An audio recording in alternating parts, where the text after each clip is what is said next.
audio. The meeting. Okay, isn't done yet. thank you.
Hi, everybody.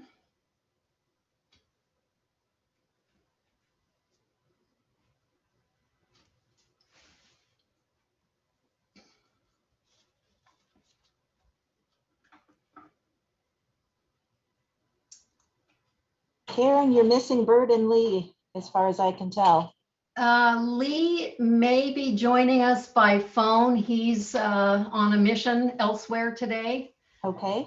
And Bert, no, Bert's here. He is. Who else are we missing?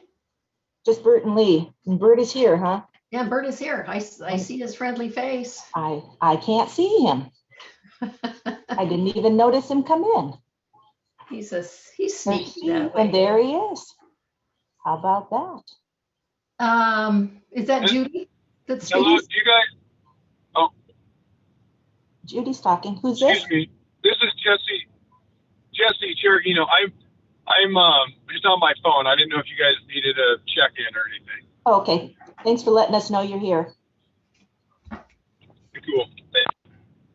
Okay, is there anybody else that we're missing? Any the applicants that are missing?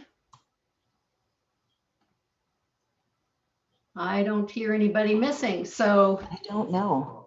okay, it's 4:02 p.m. Monday, August 16th, 2021. I'm going to call this meeting of the Planning Commission to order. First thing on our agenda is to approve the minutes from our May 17 meeting. Have all the commissioners received a copy and read through the minutes at this point? If so, are there any additions, corrections, omissions that we need to take care of?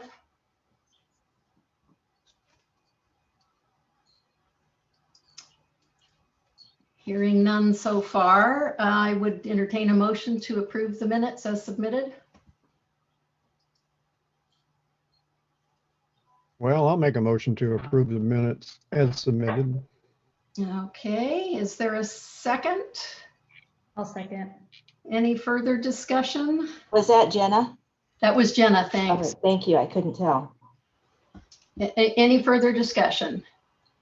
All in favor, say aye. Aye.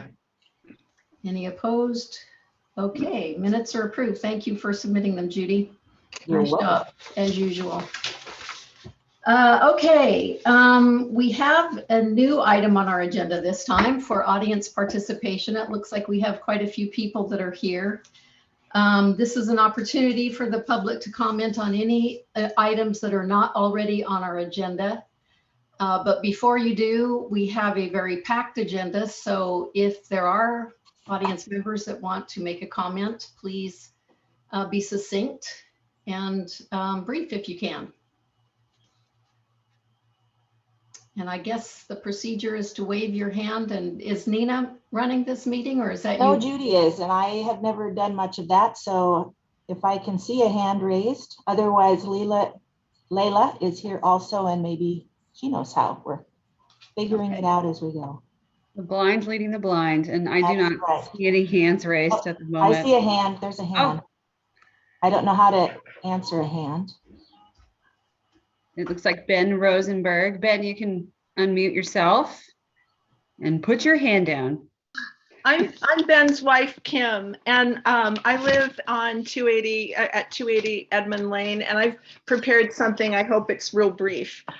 In the city's Kim, before you get started, if it's not really brief, I'm going to cut you off at 3 minutes. Oh yeah, it's less than 3 minutes, I Okay, think. thank you. Go ahead. In the city's comprehensive plan, which was updated in 2014, the protection and preservation of the natural environment and wildlife is stated repeatedly. LCDC goal number 4, forest lands, on page 14 reads, subdivisions occurring within the city have shown restraint in the removal of trees for construction purposes. The policies following that statement talk about the retention of natural forest vegetation, tree buffers on major roads and in commercial areas, and efforts to preserve trees in existing residential tree areas. However, the 3rd Street lot is an example of clear cutting with no restraint, infill of a wetland area, which has left piles of slag and an eyesore where there was once a beautiful forest. Many of us homeowners on Edmund who bought prior to 2014 were told that the land was held in a trust, had an existing wetland area, and was unlikely to be developed because of that. But in 2016, after the tornado, which did take down 6 trees within the lot and were never a danger to anyone unless they were trespassing, the lot was clear cut and the wetland bulldozed. Since then, we've had standing water every rainy season on our street. The trees that formed a buffer between Lanita and Edmund and provided habitat for wildlife and songbirds was destroyed. And the water issues we've had since are related to the infilling of the wetland area. So I want to understand why and how the land was logged at the time. Was it a permit issued? Why were no homeowners notified? And I ask because I see the lot on Carmel and Pacific raised and other smaller single home lots cleared. And I wonder why the reality of what I see happening with my eyes doesn't match what I read in the city's plan. And I wonder if someone could answer my question or tell me how I get the information that I'd like. Thank you. Okay, I don't think anyone here is prepared to address that today, but I'm going to add it to my list of things, of questions. Thank you. I really would appreciate that. Sure, and I'll see who needs to follow up with you on that. Thank you for bringing that up, Kim. Thank you very much, Karen. I appreciate it. Yeah, you bet. Anybody else that has a comment or question?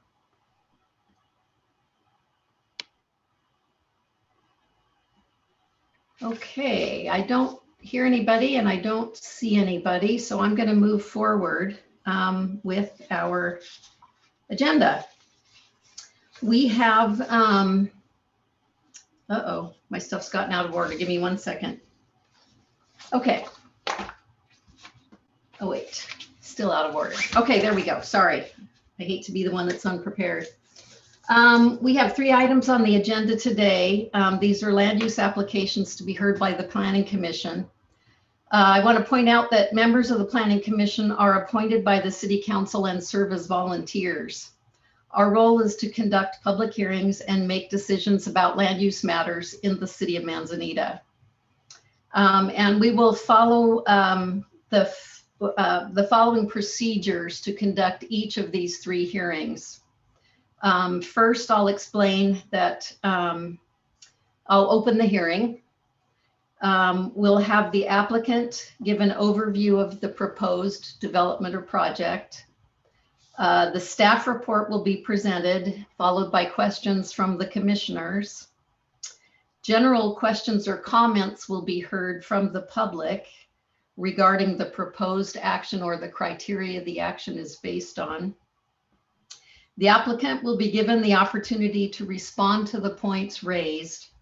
And then I'm going to close the public hearing portion while the commission formulates its findings and determines whether the requirements of the zoning ordinance have been met. We are interested in hearing from the public on all issues. Huh. Oops, did I do that? Oh, I guess we have to consent. Okay, sorry. We are interested in hearing from the public on all issues related to each proposal. But if we see speakers that are repeating items that have already been brought up, I will interrupt and ask you to identify any new issues. And if you just want to be on record as concurring with what someone else has said, please state that and then end your testimony.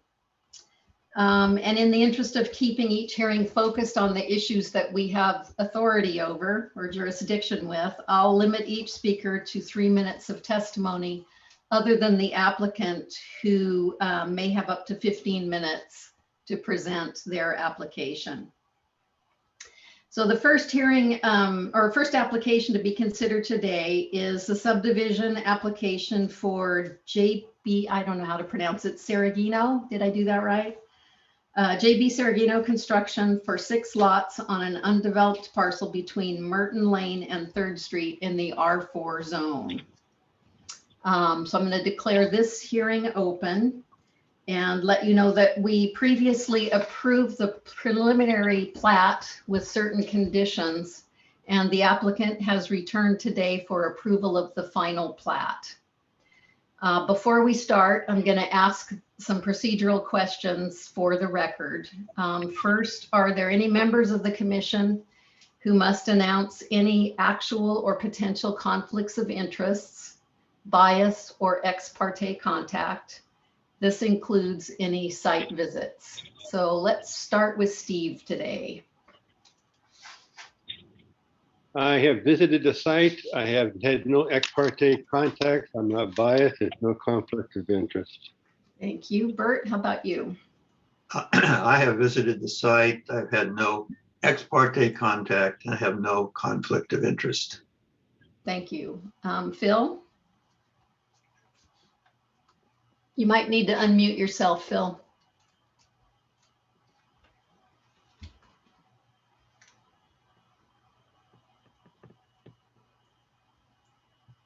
Can you hear me now? Yes, thank you. No conflict of interest, no ex parte contact, and I have visited the site. Thank you. John?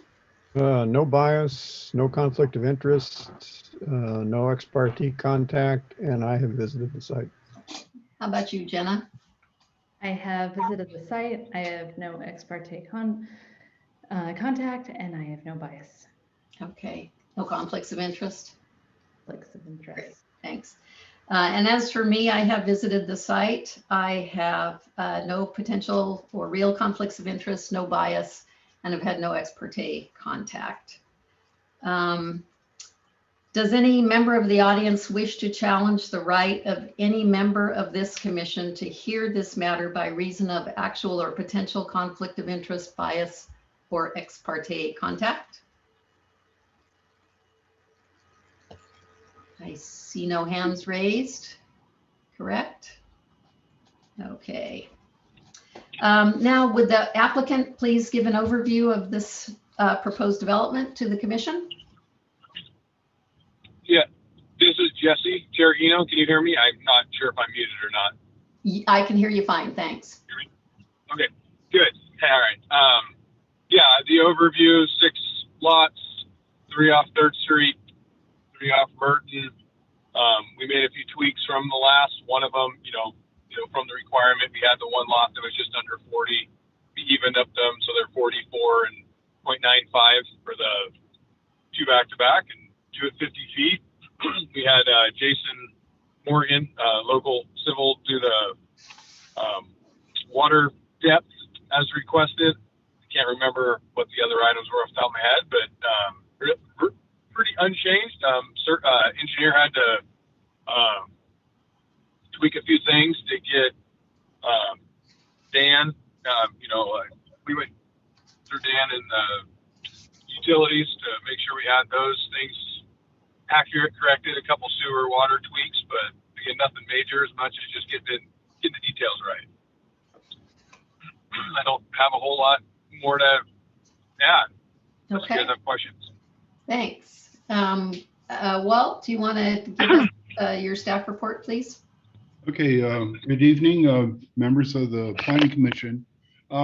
Before I begin, did the Planning Commission receive my subsequent report that I finished today? I haven't seen it. Okay, I've gotten it. okay, it's probably not a real big deal. Excuse me? Okay, well, it's probably not a real big deal. I will just note that the Planning Commission, you approved this back in April, and they have to return with the final plat for your review.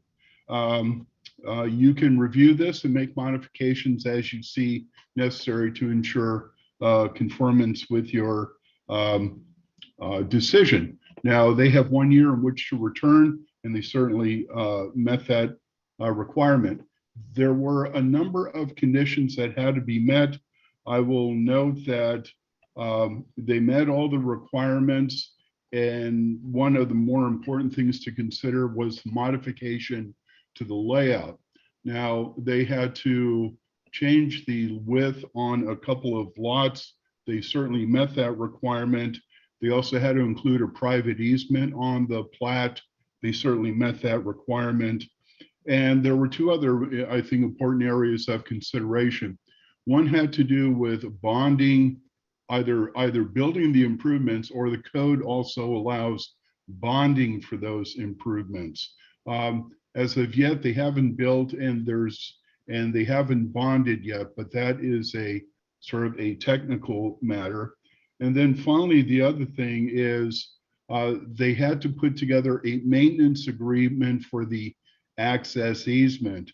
Now, that I've not seen the agreement, but that is still a requirement they have to fulfill. Now, subsequent to my report, they submitted a revised plat, and the plat included just some minor modifications.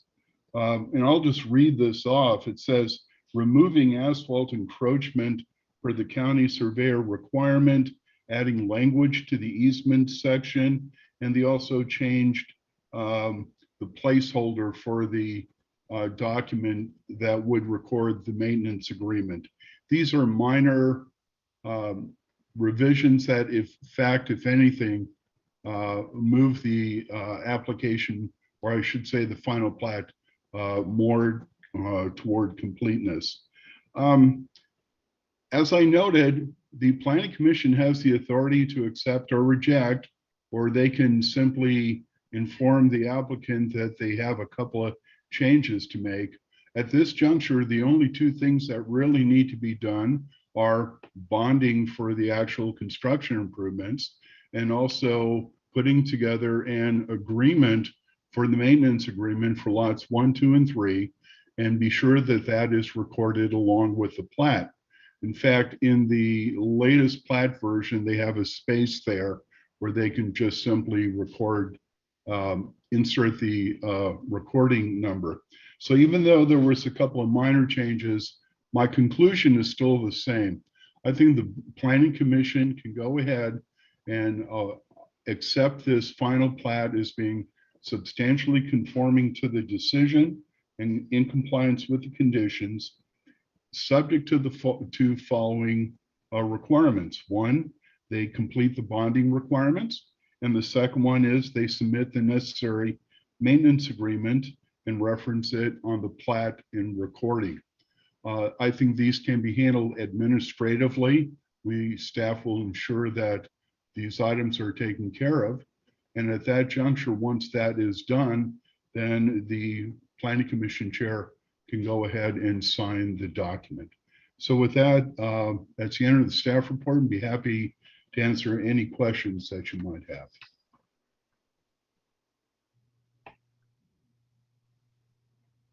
Okay, are there any members of the commission that want to address either Mr. Giardino or Walt on this? Jenna. Who is in charge from the city of reviewing the maintenance agreement? Is that a Dan thing or a Scott thing? I would think that would be two. One would be the city attorney Oh, and probably Dan. Scott's involved more with the building, and he would also ensure that I think one of the conditions, all the lots are built in conformance with the R4 zone. Scott would be sure of that, and he's aware of the condition that a geotech analysis is required for lots 3 and 6. Layla, do you have any comments on that? Does that meet what your expectation would be? Yes, it does. Thank you. Mhm. Okay. Anybody else? I have a question. In your note, Walt, on page 2, condition B, it says that concurrent with this submittal, the applicant will submit a sewer plan to Nehalem Bay wastewater. I'm not sure which submittal you're talking about, and has that sewer plan been submitted? Okay, this is all part of the engineering plan requirements. They need to go ahead and when they put the engineering plans together, the appropriate agency has to ensure those plans comply with the requirements. And so boy, don't want to sound like I'm passing a buck at this situation, but as long as Public Works is satisfied and the appropriate agencies have reviewed, that condition is met. And again, generally, you don't include a engineering plan until you've worked out all the details for the improvements. Okay, so those engineering plans have been submitted and accepted, so is that Exactly. correct? Okay. Well, if I could chime in really quick, this is Jesse, the applicant. The engineering plans were already approved by Nehalem Bay and DEQ, and Dan has them as well. So those were so Nehalem Bay's good, approved them, DEQ approved them, and then Dan has also, I don't know the Manzanita part works, but has the copy of the approval. Okay, thank you. And then my second question is the bond that we're talking about as condition C. That would be a bond that would go into effect now before the improvements are installed and before recording the final plat. Is that correct? That is correct. Until that bond is actually submitted, and the other detail is taken care of with regard to the maintenance agreement, you would not be able to sign it, or if this is approved by the commission, those two things have to be done before you can sign it. So the bonding has to be in place. Before I can sign the final plat. Exactly. And that's why my comment is they basically met like 90% of what they need to do. The only two things remaining are basically paperwork items. And once those are completed, and again, I'm confident that staff can review those, then you may sign the plat, but not until those two items are done. Okay, so correct me if I'm wrong, but it seems to me that in other subdivisions that we have done, the improvements needed to be in place before we signed the final plat. Am I incorrect on that? Well, I'm not too sure about what has happened on other subdivisions. It was my recommended condition of approval, but the ordinance also allows for the bonding of these improvements. Generally, they're not significant. My preference as a planner is always for them to be in place, but the ordinance does allow bonding. And so the bonding has to be in place before they can begin construction and before you can even sign the plat. Okay. Any other questions or comments from the commission? Okay, any questions or comments from the public related to this application?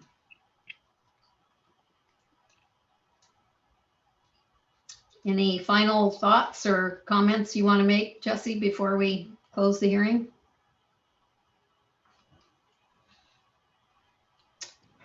Yeah, I think just that Walt Walt said everything I need to say, so I'm good. Okay, thanks. Okay, with that, then I'm going to close the public testimony portion of the hearing and invite the commission to begin to formulate findings and determine whether the requirements of the ordinance have been met. Anybody want to, should we ask for initial thoughts, consensus?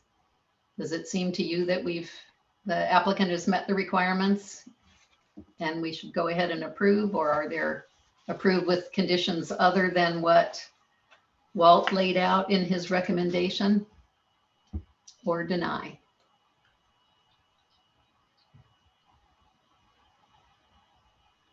This is the quietest you guys have ever been. It has been. Well, Karen, I would recommend that we accept and approve this application with the condition that the bonding be in place before it's signed, and that I'm also concerned about that the geotech requirement for lots 3 and 6 would be carried through on this application. But with that being said, I would make a motion to approve this application. Okay, before you actually make that motion, let's answer the question about the geotech.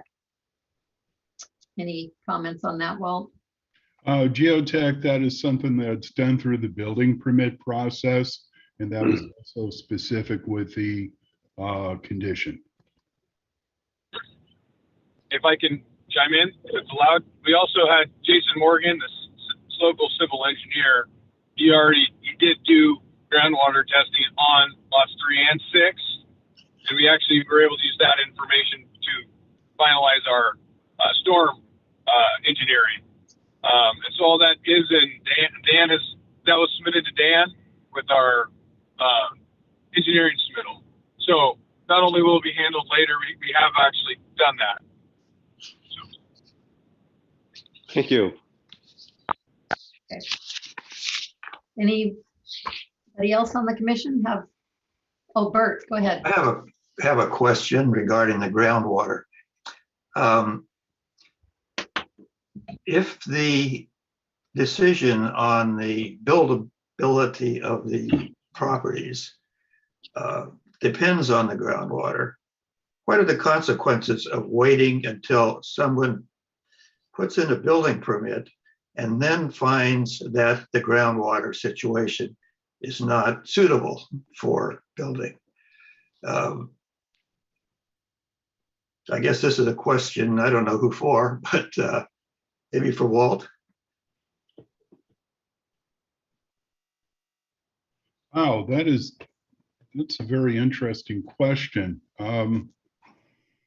If it's not suitable, you can't build on it. I mean, it's sort of like an issue with slope, underlying geology, other factors that would make it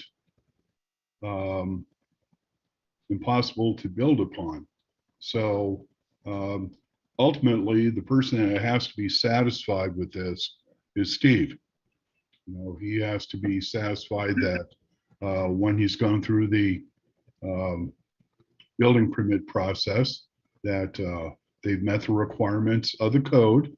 And if they can meet those requirements, then he can issue the building permit. The only other thing I could think after that is, now we're talking about what ifs, and we know that always invites attorneys. So could the city or the planning commission be held at fault for approving the subdivision? I don't believe so. I think we're doing it. The phrase escapes me, but we are following the rules and regulations that have been adopted. We are doing it with all the information available that we have before us. And ultimately, it's a building permit issue. And even then, as long as all the information is there, again, now we're getting into liability, and now we're getting into what ifs. Now we're getting into attorneys. But it's always been my understanding, as long as we do our due diligence and we follow our rules, I believe we are in a, what you might say, a safe harbor. And the onus then would be on the developer or whoever sells the lot to disclose groundwater issues. Ultimately, Prospective buyer. ultimately it is, but then again, don't forget, we do have the condition on there that we are putting the building official on notice that you really need to check these issues of water on lots 3 and 6. And that will all be part of the building permit process. I don't think at this juncture, this is out of the purview of the Planning Commission and is focused on a technical matter with the building permit. So I don't think the, I can't speak to liability, but I don't think the Planning Commission would worry about that building issue. Okay. So this is a matter between the developer and the buyer, essentially. Ultimately, but then again, whatever is built there has to meet the building code requirement. And if they cannot do so, then nothing gets built. Okay. Anything else, Bert? No. We got a hearty thumbs up from Jim. Thanks for that. Phil or John or Jenna, do you have any comments or questions? I just have one. I would think that since Morgan Engineering is apparently fine with the groundwater issue, that it's beyond our control at this point. Okay. Okay. Do you want to remake your motion then, Steve, now that we've had an opportunity to get all of our questions answered? And did you see I sent potential motion language to everybody? Did you get that today? I did, and I was Okay. okay. Maybe I can pull this up here, and I can see what we have. I'll make a motion, we accept the application on the condition that the bonding is made prior to construction. And there was a second issue there, Karen, would you remind me what that is? That a maintenance agreement is Yes, the maintenance agreement, correct. Okay. is submitted and referenced on the recorded, referenced on the plat. Yeah, so I guess it'd be word, I move that the Planning Commission accept the final plot plan for Whispering Pines, adopting the modified findings and recommendations with the following language of the condition of the bonding and the, I got a cold, I can't remember, I lost my thought again. The bonding and the Maintenance agreement. maintenance agreement, thank you. Okay. Is there a second? Second. Okay, thank you. And is there any further discussion? Hearing none, all in favor say aye. Aye. Aye. And I didn't see anybody opposed, so we will say the motion is carried and the we've approved the application. Go forth and prosper. Okay. Then we'll move on to the next hearing, which is an application. Let me make sure I've got my paperwork in order again. There we go. Okay, this is an application for a design review variance and subdivision for Manzanita Deli on Lanita. Chung and Judy Lee are the applicants. Properties in the commercial and R4 zones.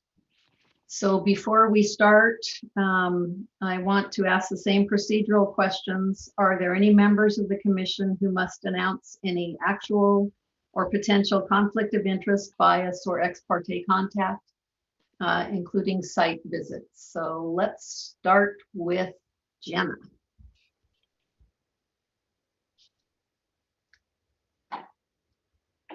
Oh, you might unmute yourself. Sorry.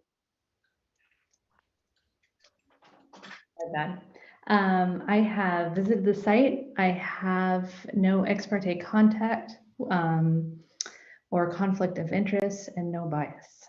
Thank you. John? I've visited the site many times, no bias, no ex parte contact, and no conflict of interest. Thanks. Bill? No bias, no conflict. I visited the site many times. No ex parte contact. Thanks. Bert? I have no bias. I visited the site many times. I've never had any discussions with the applicants on this particular subject. Okay. And Steve? I also visited the site many times. I have no ex parte contact. I am not biased and no conflict. Thank you.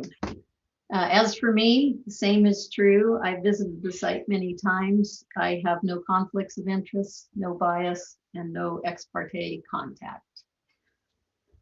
Does any member of the audience wish to challenge the right of any member of the commission to hear this matter by reason of actual or potential conflict of interest, bias, or ex parte contact?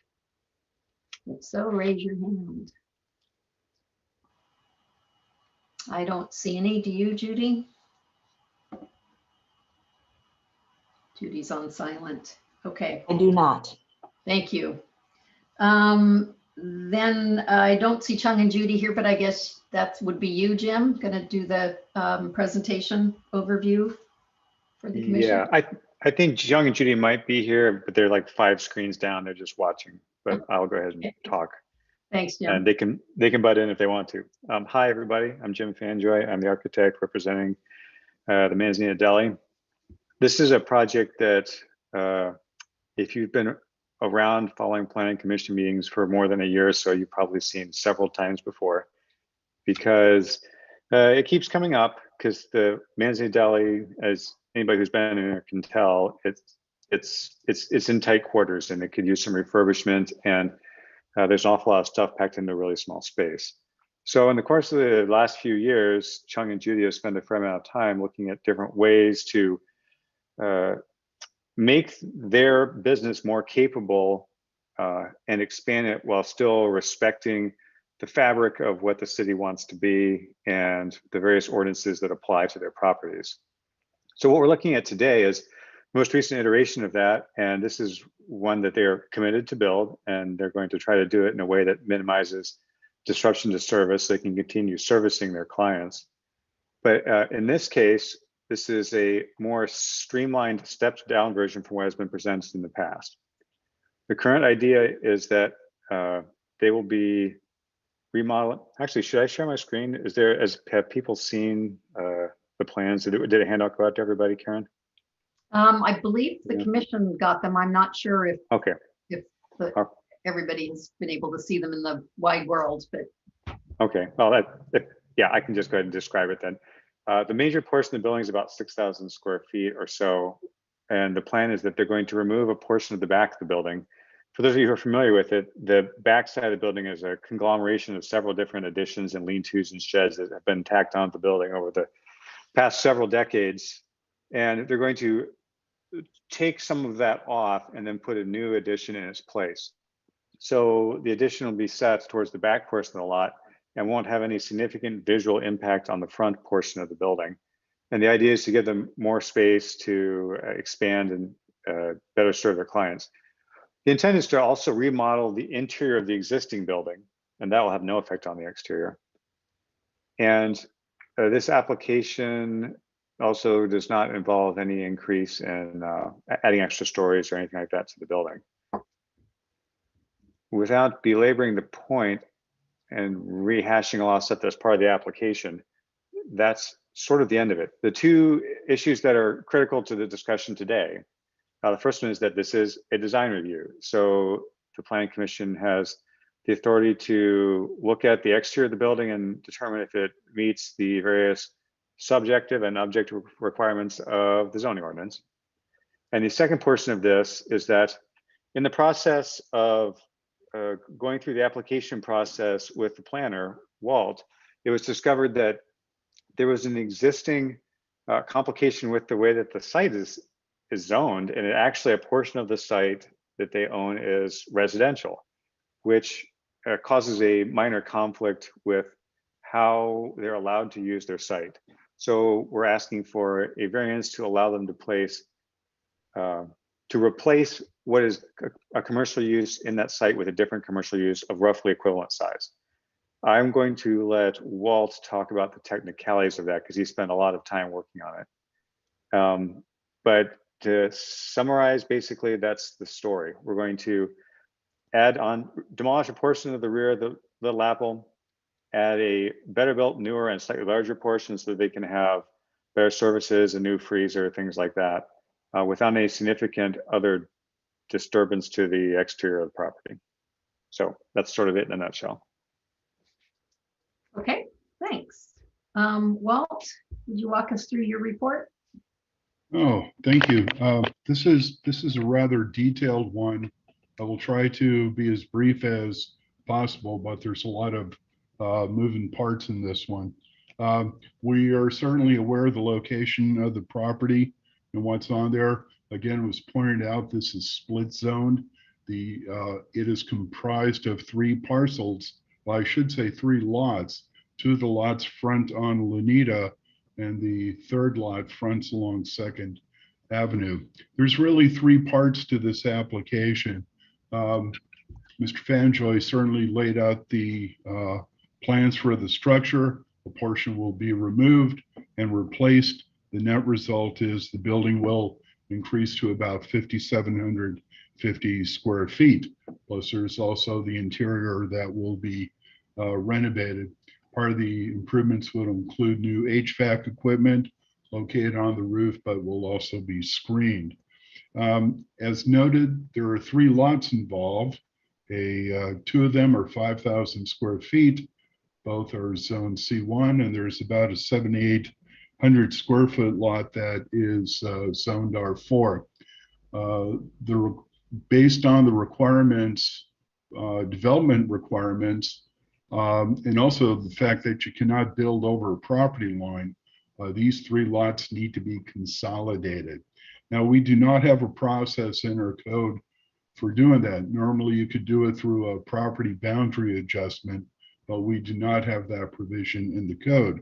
However, the subdivision ordinance effectively, through a discussion with Tillamook County, he said as long as there's some acknowledgement that the combination of the lots is acceptable to the city, they would be willing to record a document that combines all 3. Note, this is a replat of a subdivision, so this is not a very simple process, but this would effectively erase the property boundary, and so they could build. The final thing, and again, as Jim noted, there is a slight, after everything is all said and done, there will be still a slight encroachment of the deli and market onto the R4 zone portion of the property. He calculated that this increase is all of 85 square feet. However, it is still an expansion, and to expand a non-conforming use, you have to go through the variance process. Now, since all 3 buildings on the property are part of the same operation, this increase is only about 6%, so it's well within what the code would allow.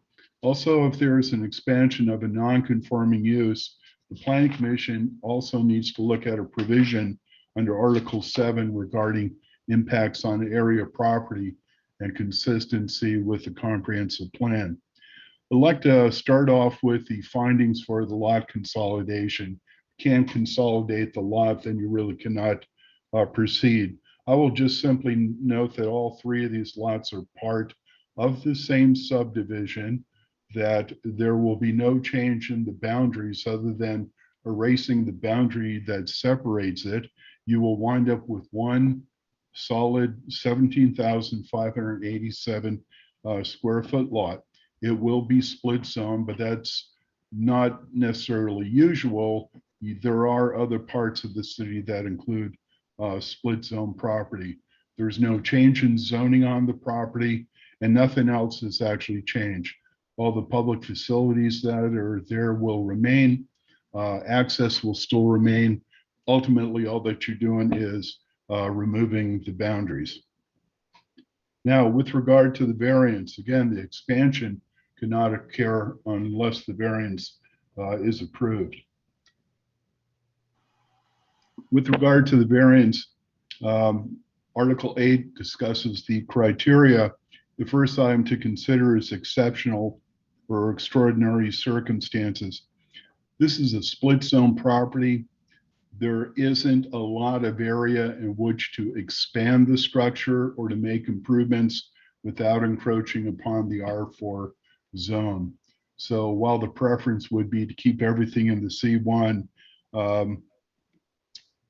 it's just the circumstance of the split zone and the location of the existing structure. And I think that certainly is unique to the property. The second item for consideration is whether or not this maintains the property rights of the owner. Certainly will by allowing the expansion. And this is a long time commercial use and will certainly be allowed to continue.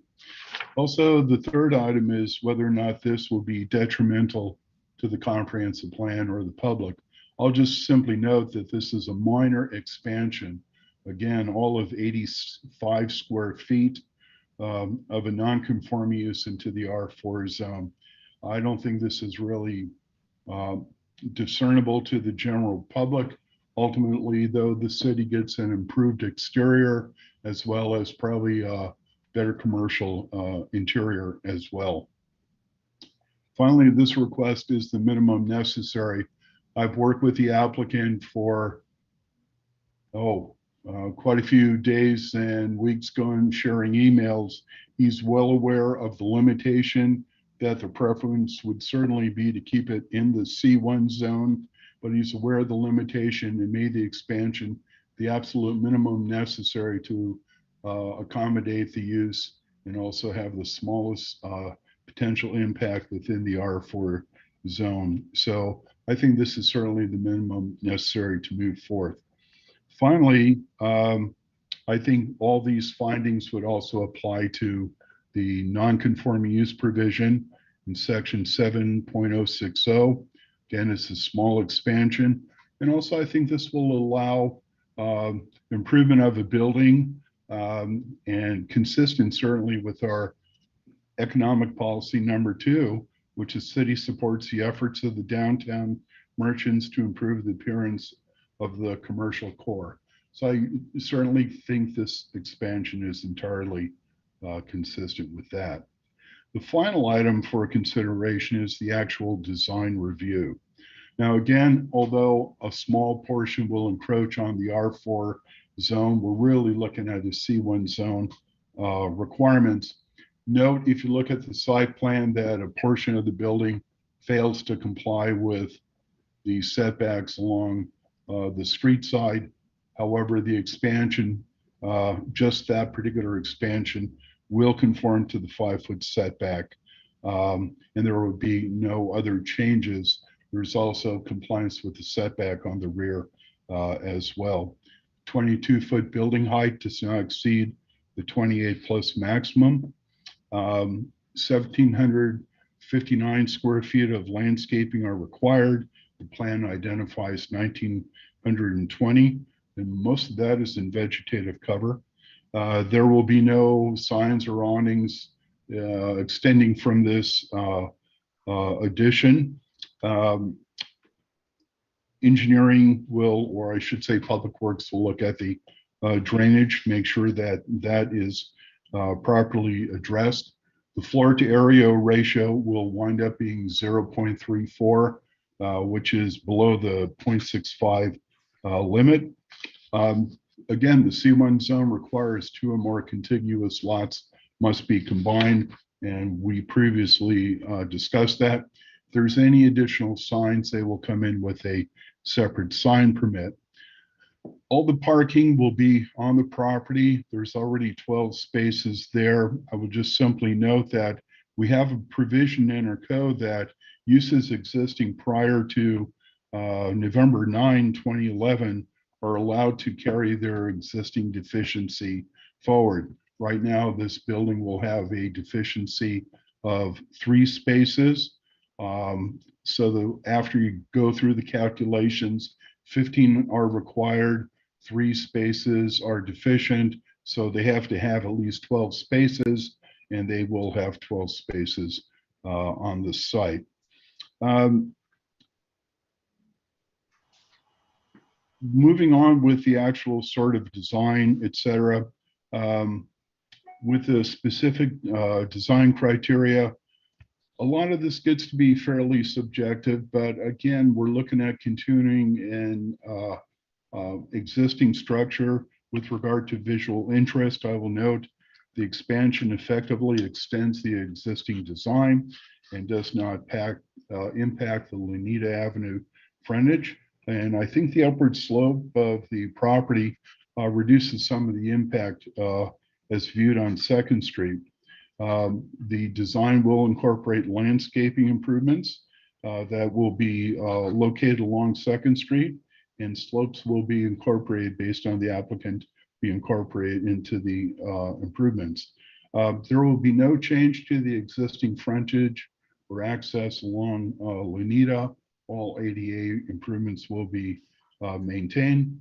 Mechanical equipment will be located on the roof, and they'll be screened by the mansard roof. Basically, the new addition is to the rear of the building, and I think maintains the existing look of the market. This addition incorporates materials and textures such as cedar siding that are compatible with those of the surrounding property. Finally, we look at the architectural and landscaping design. I think, again, the exterior materials in combination, the painting, effectively continue the existing design of the building. Native plantings will be used in any new landscape area and will be properly watered. Landscaping requirements, as noted, you need 1,759 square feet of landscaping, which at least half must be in living plant material. 1/4 of this total must be located along each street, or 220 square feet per street. The majority of the 1,920 square feet of landscaped area is in vegetative cover.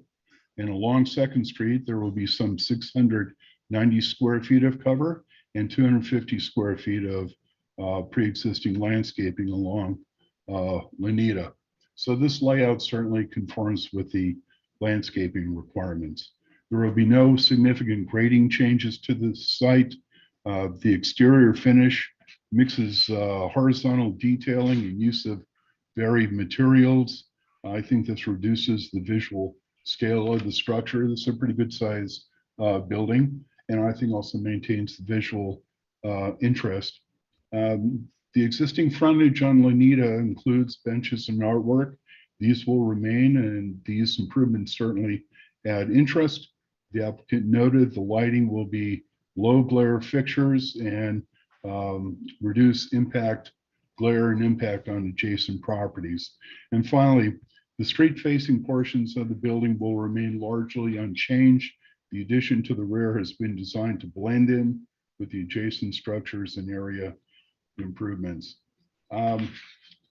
This is a little bit complicated one, but I think the applicant has met the burden of the proof, and staff certainly recommends Planning Commission approval of the application subject to the conditions noted in the staff report. Okay, any questions from the commission? Of either the applicant? Go ahead, Phil. I have a couple of questions for Walt with regards to his report. On page 3, under lot consolidation findings, subparagraph 2, in a similar vein, the 7587 square R4 portion exceeds minimum area requirements and will not be other than it becomes part of the larger, oh, I'm sorry, I've got the wrong paragraph. It's paragraph 1, second sentence, combining the lots into a single larger property does not reduce or otherwise blank the area devoted to the C1 zone. Looks like we're missing a word there. Okay, square portion exceeds minimum area points. Okay, could you just, I actually picked up the wrong report first, so could you just go to which one? Okay, it's page 3. Oh, Under- otherwise, got it. I see it right here. Page 3B1. Otherwise, Correct. I think the word you're looking for, or I was looking for, affect the area. Okay, Yeah. good enough. Then on page 5,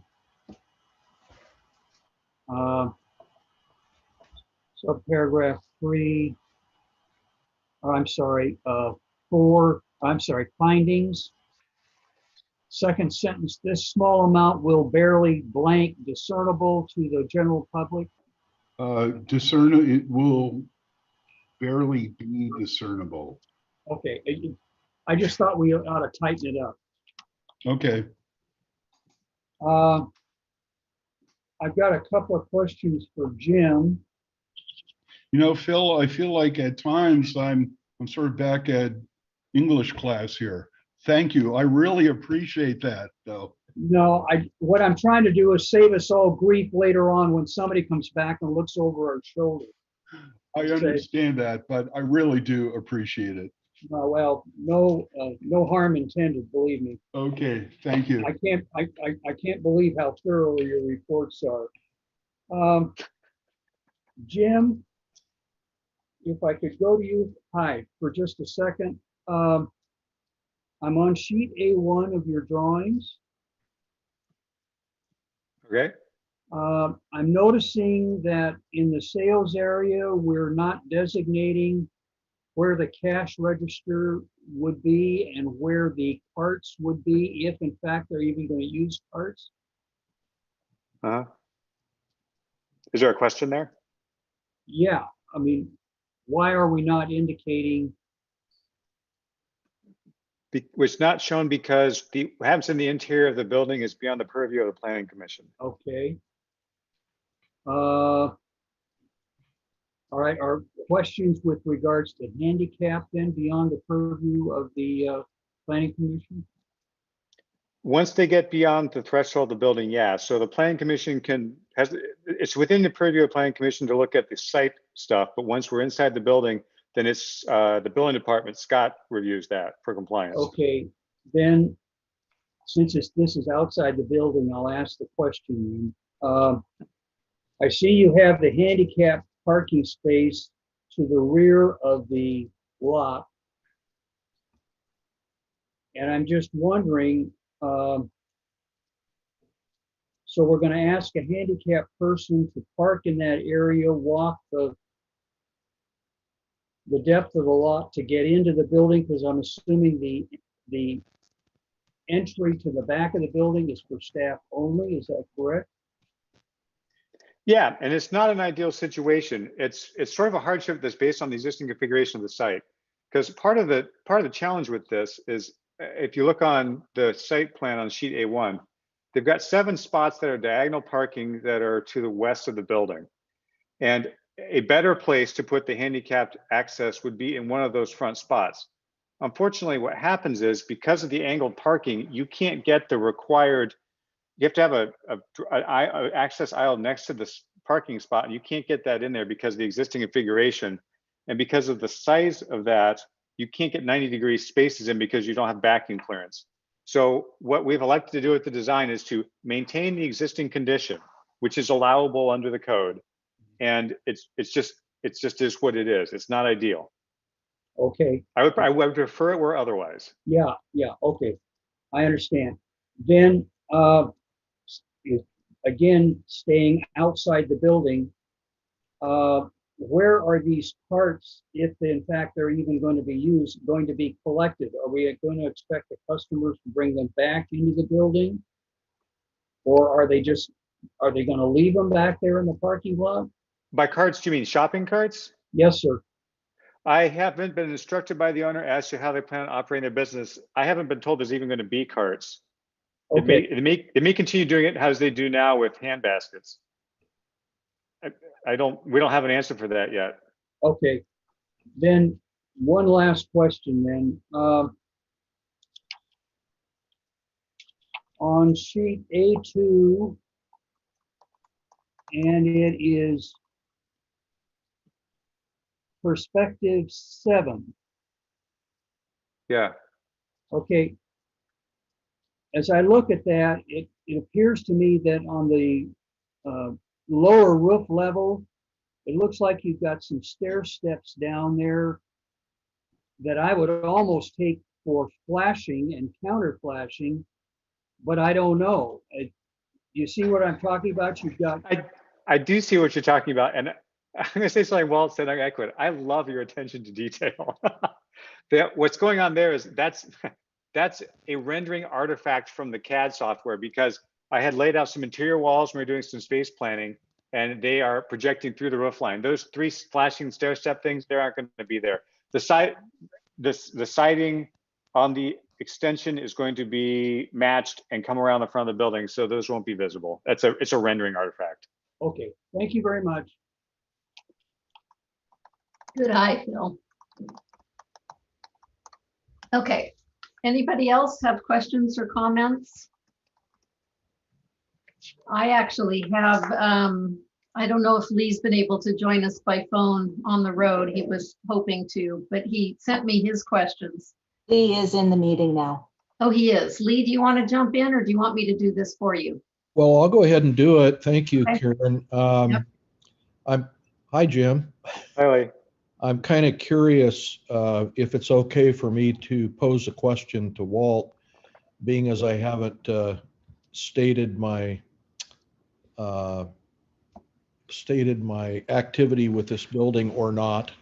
If you'd like to do that now, that would probably be a good thing, since you'll be Sure. involved in this deliberation. So yeah, go ahead. Okay. Well, I have no.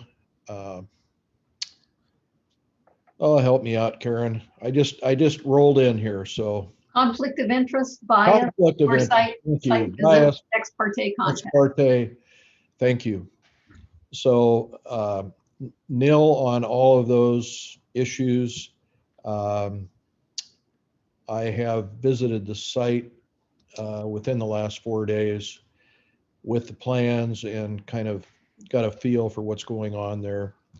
Does that satisfy the need for, okay, all right. So moving forward to my questions. Hi, Walt. Evening. On the deli review on page 6, Roman numeral 5, letter C. And basically it's about your calculations for determining the number of parking spaces that are required. I'm curious why the 2 buildings at the north property line aren't included in the building total square footage.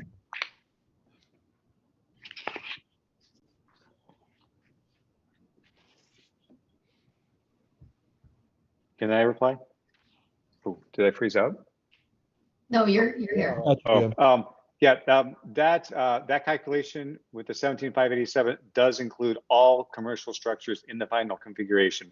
So that does include those 2 outbuildings to the north. Okay, so that's 5750. correct?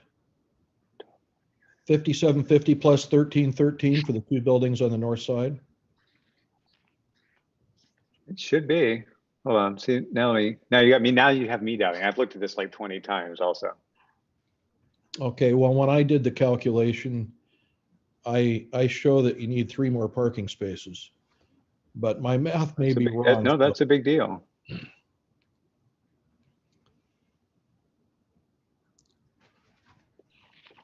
I've got my screen full of stuff here. Otherwise, I'd run my calculator. Does anybody 5750 and 1313 divided by 400?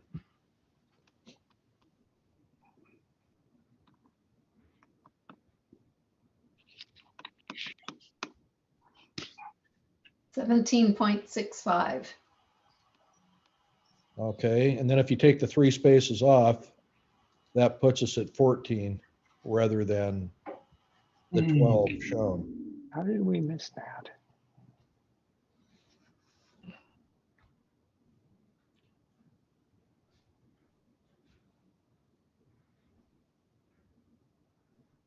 That's a great question. I don't have an answer to that. And I've looked at this 100 times. What am I missing here? Phil, you're waving your hand. You got something? Well, those two buildings are used for storage, are they not?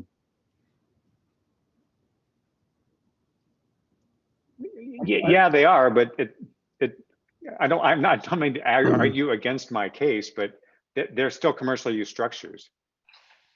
Well,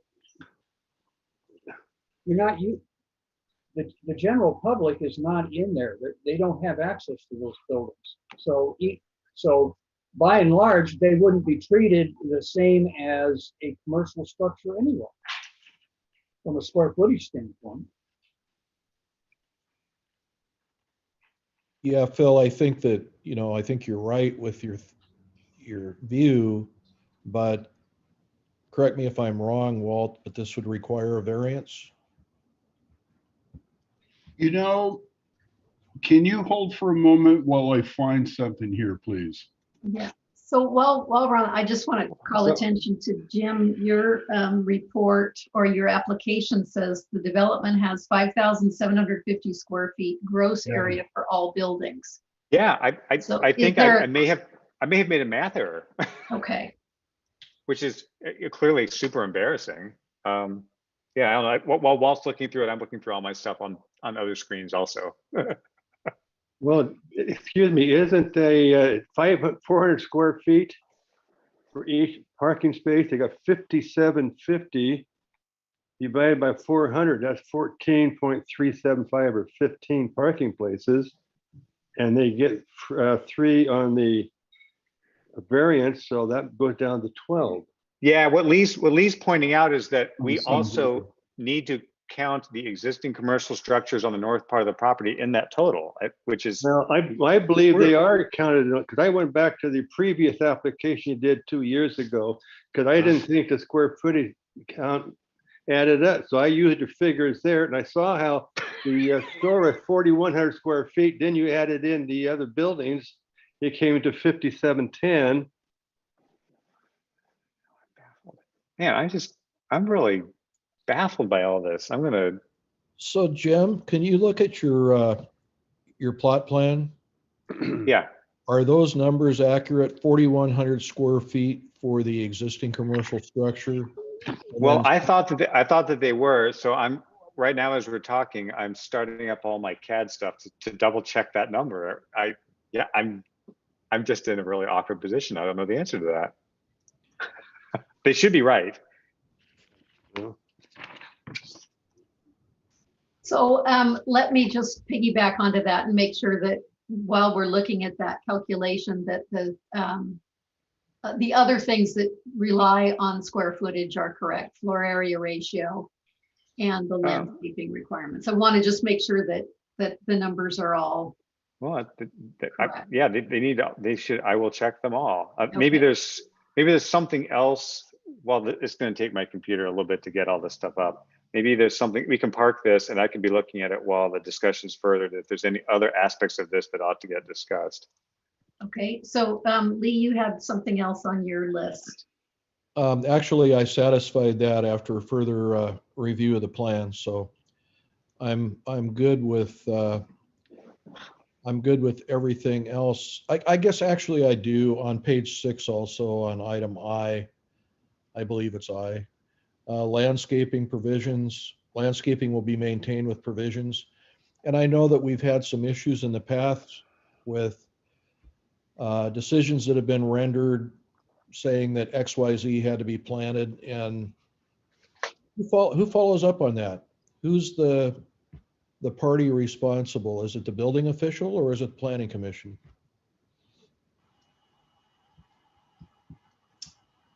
That would actually be a staff level follow-up, because once you make the decision, it's incumbent upon city staff to go ahead and make sure all the conditions are maintained. Now, can I point to a particular person? My answer would be no, but that is something that city staff is responsible for.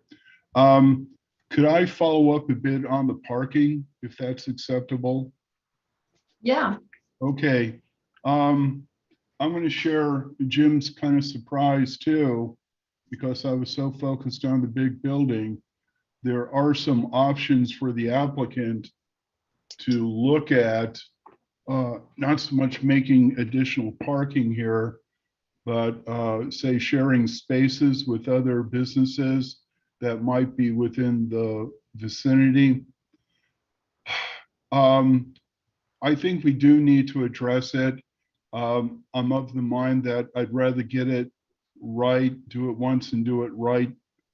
And there could be either a variance to the parking, and I think there is some sound basis for that given the inconsequential use, if you will, but our code really doesn't talk about storage. There's no particular action to hang our hat on. I'm going to ask the chair whether or not you would think it would be appropriate for us to continue this hearing until next month, where I can return with a modified application and look at the parking issue. I just want to throw that option out there. Otherwise, we might just be hanging up on saying, we can do this, but you got to provide more parking. And I'm just trying to think of a way to do this neat and cleanly. I agree with you. I think that's a good plan, but I would like to go through any other questions that we Sure. have in case Oh, there's something absolutely. else that we want to address Absolutely. that we can't. Karen, can I jump in here a minute? Yeah, go ahead, John. I think the first application we had with the Little Apple for remodel, something similar came up.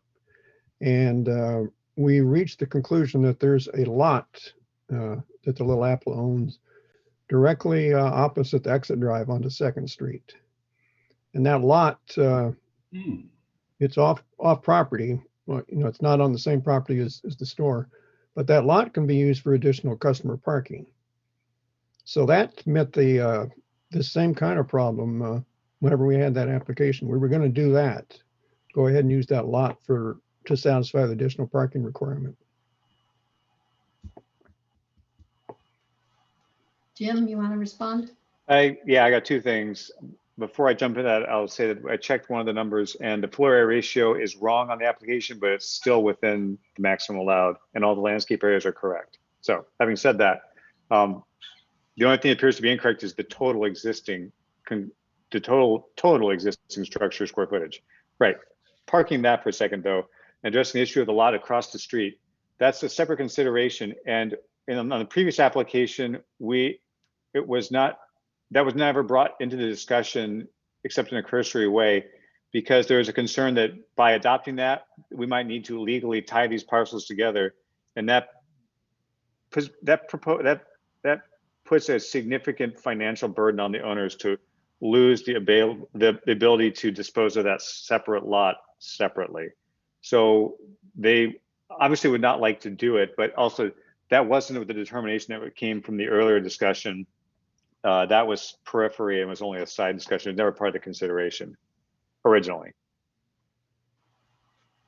Okay. Oh, Phil, go ahead.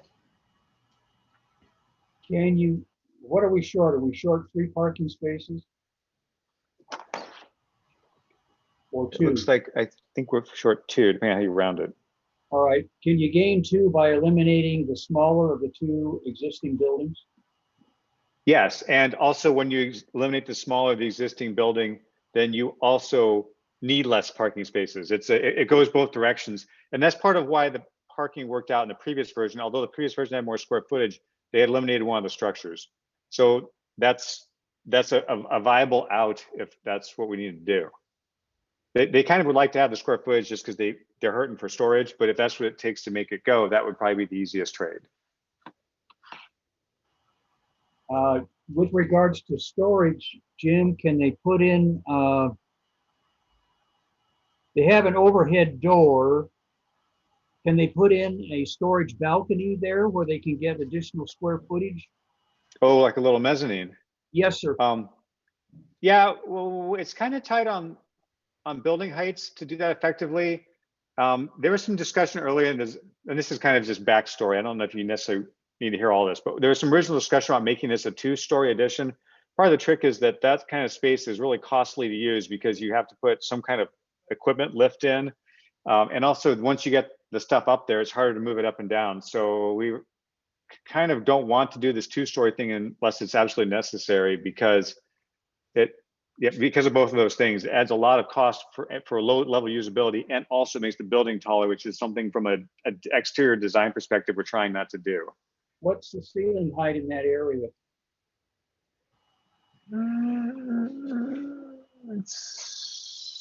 That's a good question. Could 12. I redirect this conversation a little bit in that our job isn't to solve the problem on behalf of the applicant? I appreciate the suggestions, but until we figure out whether we actually have a problem, we probably shouldn't try to solve for it. So sorry, I don't mean to get us too far off track, but we still have one other application to hear. So Bert, did you have your hand up a little bit ago? Yeah, this question I was going to ask was answered. Okay. And Phil, did you have anything more? No. Okay. I guess I'm not allowed to problem solve. No. No. That's all right. It's all right. Yeah, Phil, you could come to my office and help me, but then you'd have to recuse yourself from voting next time you came around. So. Steve, did you have something you wanted to say? I did.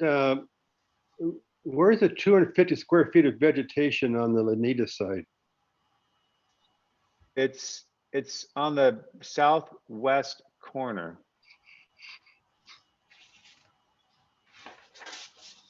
And it's actually 200. It's not 250.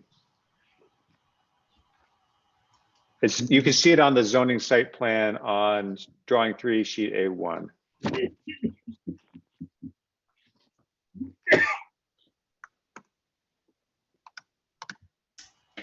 I think that the last time this came up, there were also window boxes and planters in front of the building that we looked at as part of the frontage square foot or landscaping. There was on the application last time. We didn't show them this time around because we didn't need it to make the requirements, but that doesn't mean they won't do it. It's not part of the minimum standard. Oh, that we're only required to have 200 I think you have to have on the each street frontage. Why is that? It says you have to have 1759 440 required on each street frontage. Oh, okay, sorry. What was claimed on this one is that we're not changing that street frontage from what it currently is. There's 200 now. Our application claims that we're not going to modify that street frontage in any way. Okay. Okay, thanks. And I believe my comment for 250 is the fact it's been a long time since I've had my glasses changed. I thought I read 250 somewhere. Okay, yes. This is something about dotage. I don't know. Okay. I have a question that's more design related. And that is, are there going to be any different exterior materials, fixtures, or colors than already exist around the front and sides of the building? The answer is don't plan on changing the materials. It's got cedar on it right now. And we're going to continue cedar around the building. The thought is that we would maybe change the configuration of it. Right now, it's all horizontal lap siding, and the drawings, the elevations show a little bit of vertical board and batten, just to give it a different vocabulary of textures. But the materials will be the same, so it maintains harmony with what else is there. Okay. And I don't see on your plans any lighting at the exterior door, either the overhead door or the man door. The lighting you can't see it on the elevation because the lighting for the man door is within a soffit, so it's not visible. And that also helps keep the glare down for the neighboring properties. The overhead door does not have lighting, but it's not part of the egress path, and they're not going to get night deliveries. So again, just to keep the light level down in the area. Okay, so that vertical cedar board and batten is actually a soffit. It's going to extend over the... Only the portion of the door. So if you're looking at the north elevation, drawing 3 on sheet A2, right, you see there's the man door there. That area around the man door bumps in a little bit, but the soffit is straight across. So that gives some weather cover, and it gives a place to put the overhead light. If you look up at the plan on sheet A1, you can kind of see that bump in okay, on the north side. So the soffit, the fascia is continuous, but it ends up creating a little soffit just over the exit. Okay, so it'll be an invisible fixture then from, okay, great. Correct. And that is,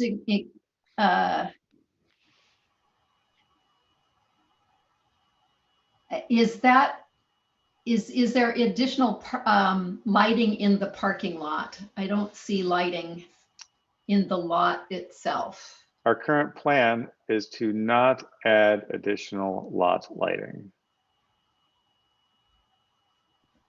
It's going to maintain much like it is now, basically. Okay. Yeah, in fact, the way this application is, there is no adjustments to any of the existing parking arrangement. Okay. Okay, great. And colors will basically remain the same? Correct. As far as, trim colors and things like that. Mm-hmm. And is there any intention to change the rear buildings in terms of their paint, features, artwork, anything like that? Or are they basically going to remain the same as they are now? Because we need to look at the property as a whole when we're looking at the design. Yeah, right now I've been told that there's currently no plan to modify those buildings. However, I think it's within their right to repaint them or something like that once the project's done, because that kind of thing doesn't have to go through plan review, does it? Just painting your building?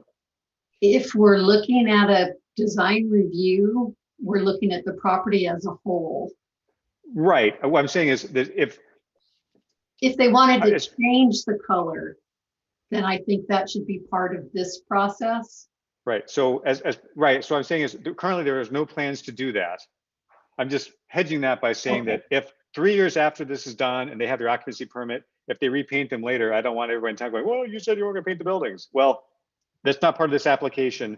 And by the time this is done, they won't be doing that. Yeah, well, I know that maintenance painting is required everywhere here. So I'm not talking about that. I'm talking about changes to those buildings. They'll look substantially the same as they do now as part of this project. Correct. Okay. Okay, great. Thank you. Any other questions or comments?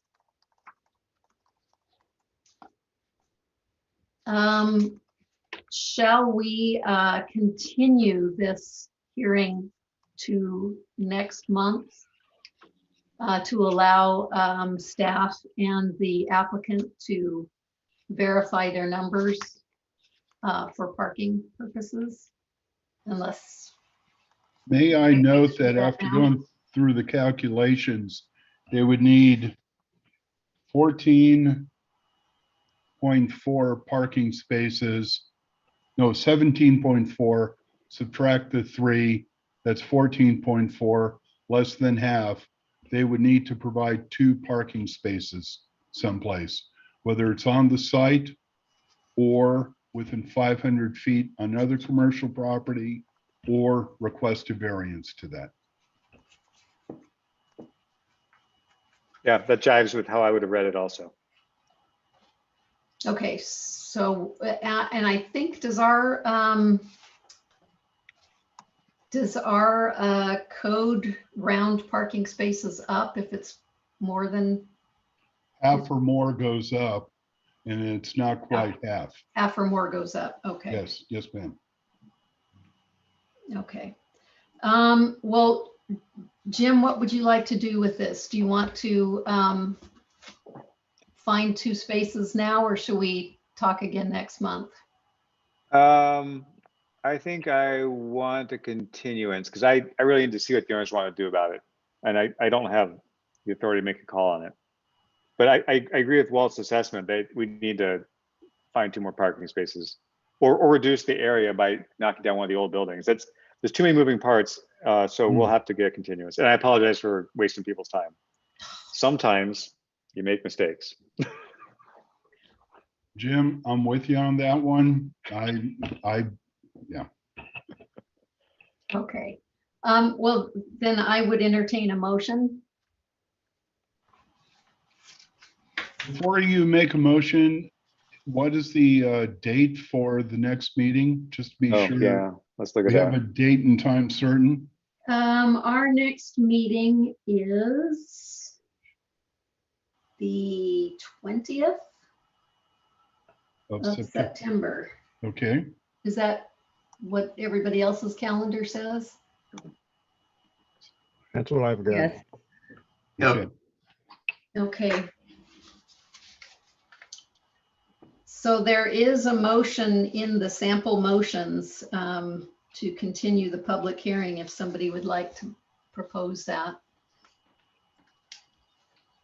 I'll move that we continue this meeting until the next Planning Commission meeting on September 20th.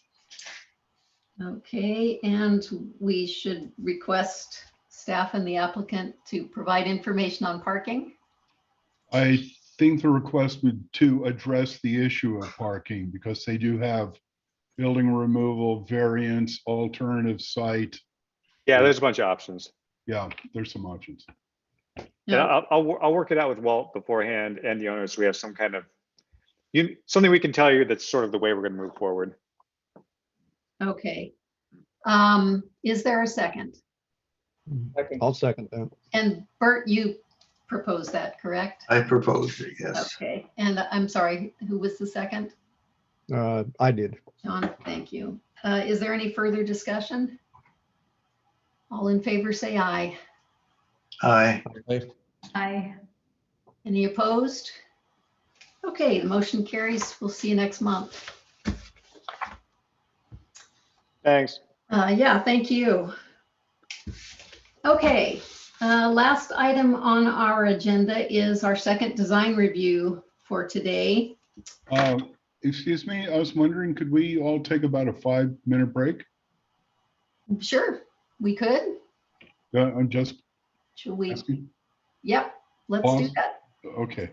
It's 5:28. We'll see you at 5:33.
can't say that for sure.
Is most everybody back?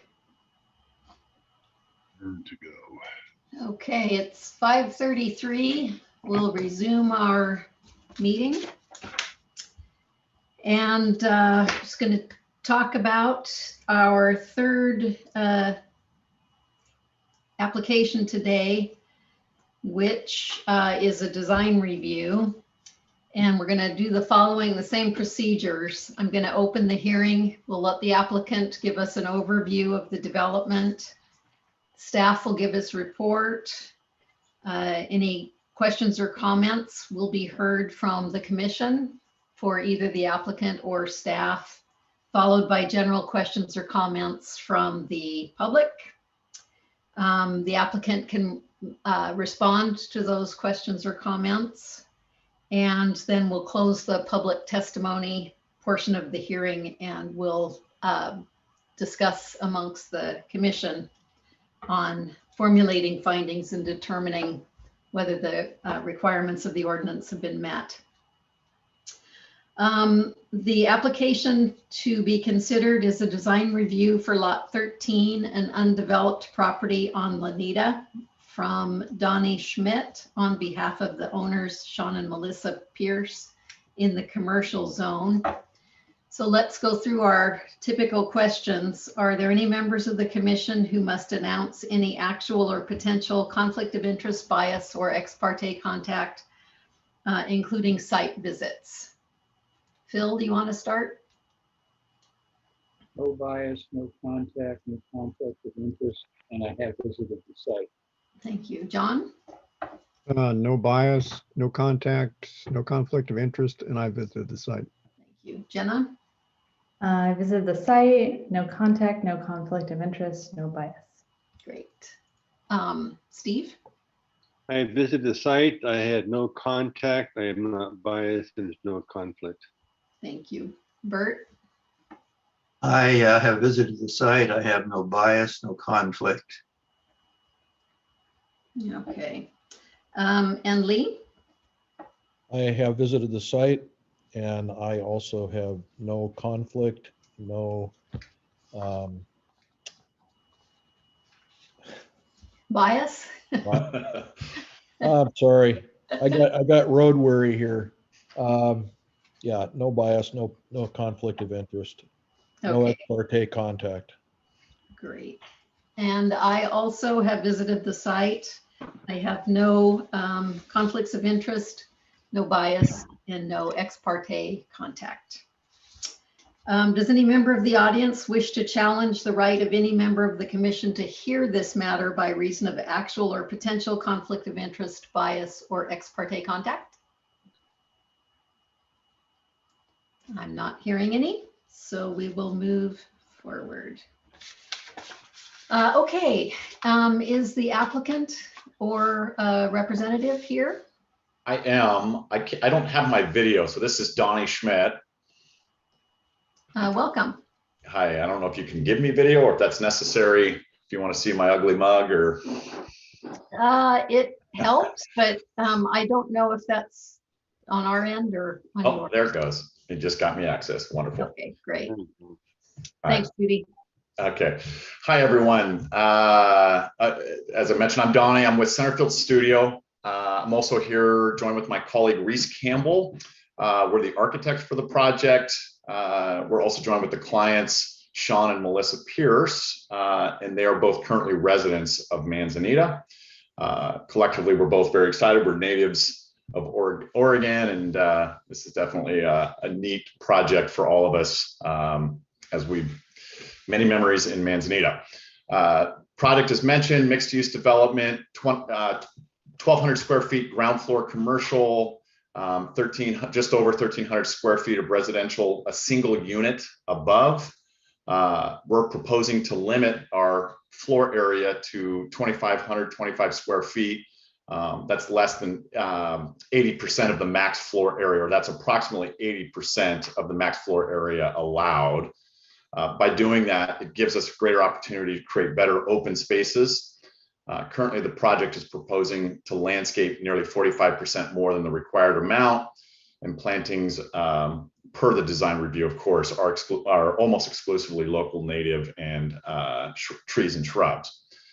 We're proposing substantial open space also for the residential units above, or residential unit above, with balconies to the front and the rear of the building. We're using those balconies to provide shading for the front courtyard below and to provide both visual interest and enhanced security to both the front and the back, but in particular on the rear of the building. Parking is screened to the rear of the lot with perimeter plantings. As part of the development, we're also proposing a shared access driveway with our neighbors to the west. This helps to minimize the amount of hardscape and again, giving us more opportunities for landscaping. Building's going to incorporate a significant amount of sustainable design strategies, a lot of which are passive strategies through orientation. We've already highlighted the large eaves that give us some daylighting opportunities. As part of our submittal, we submitted some daylight studies to show just how intensive we're kind of analyzing that component. We're proposing locally sourced materials, the cedar, the cement board, and then the natural cross ventilation are some of the kind of major sustainable passive strategies that we're utilizing. We may, in the end up doing solar panels on the roof, although that is still in question. Overall, the design is a fresh interpretation of surrounding community. We've got the large overhangs, playful use of color, the local building materials, slope roof lines. The idea is to kind of help break up the mass, create visual interest. And in particular, we're excited about kind of the pedestrian experience. We believe the building is going to help further the connection from the more heavily pedestrian traffic section of Lanita to the west to help kind of bridge that gap to the library and the community gardens to the east. So we're excited to share the building with you guys today and hope it's well received. Okay, thank you. Do you want to give us your report, Walt? Well, I don't know what else I could add. That was very thorough. So the applicant has covered the basis of the design. I'd just like to know for the record, we did receive comments from Nehalem Bay Fire and Rescue. No, there were no issues with this project, and they simply request to be part of the final occupancy inspection. To begin with, this is again in the C1 zone, 5,000 square feet, going through the C1 zone requirements.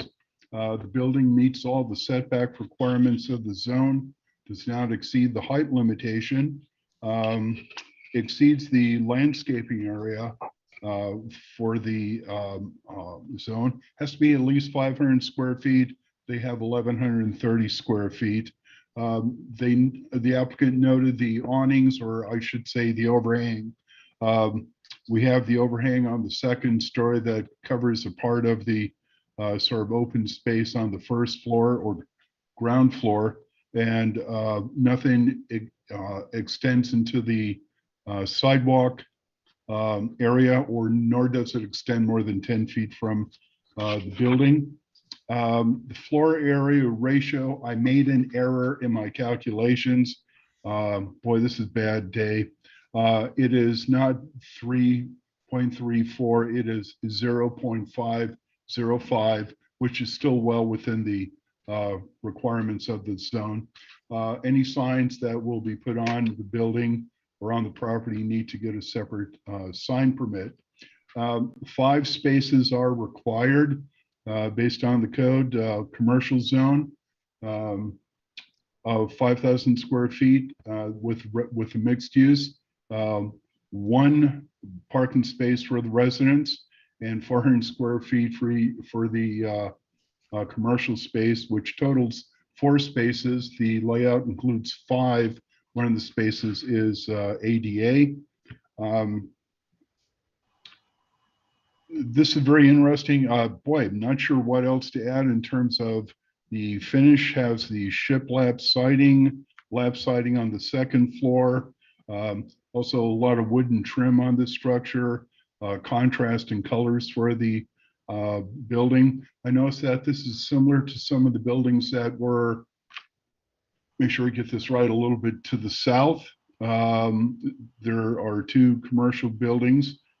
This is an original design, but it generally fits in with the area with the kind of finish and trim. Getting to the details of the design review, visual interest is one of the criteria. This building is setback, complies with all requirements, provides a nice open space area into the commercial building. There's paving stones and planters. And with the overhead balcony, I think this makes it a great place for outdoor seating.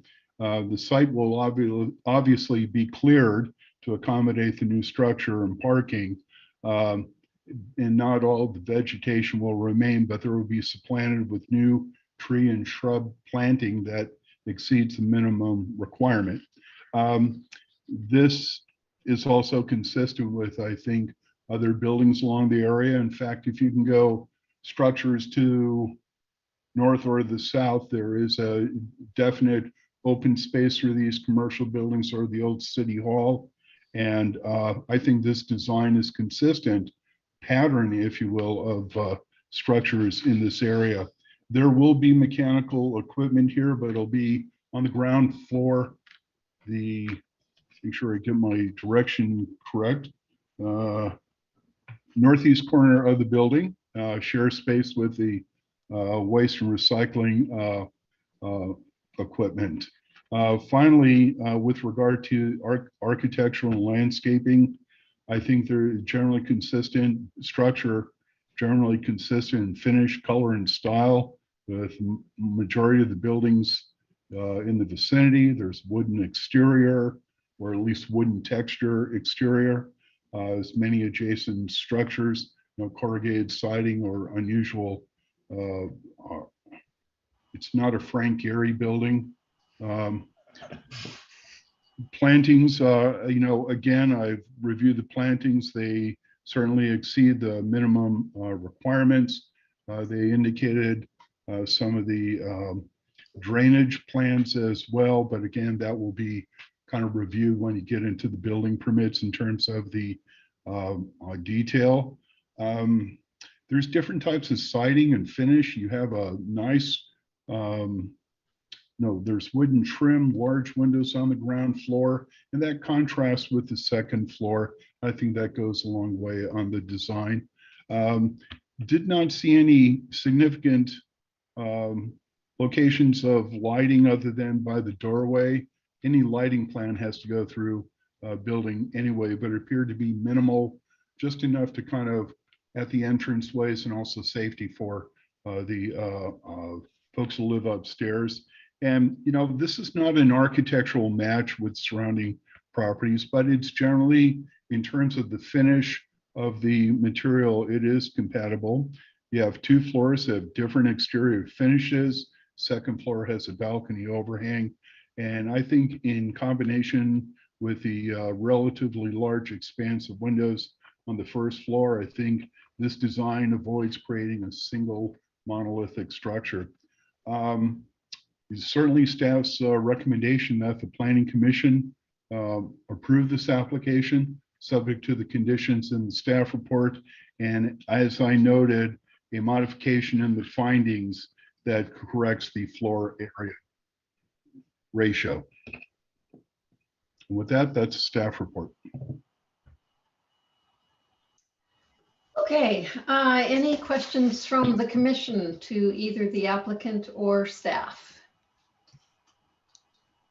Phil? Couple of questions. First of all, I'd like to get a clarification of exactly what.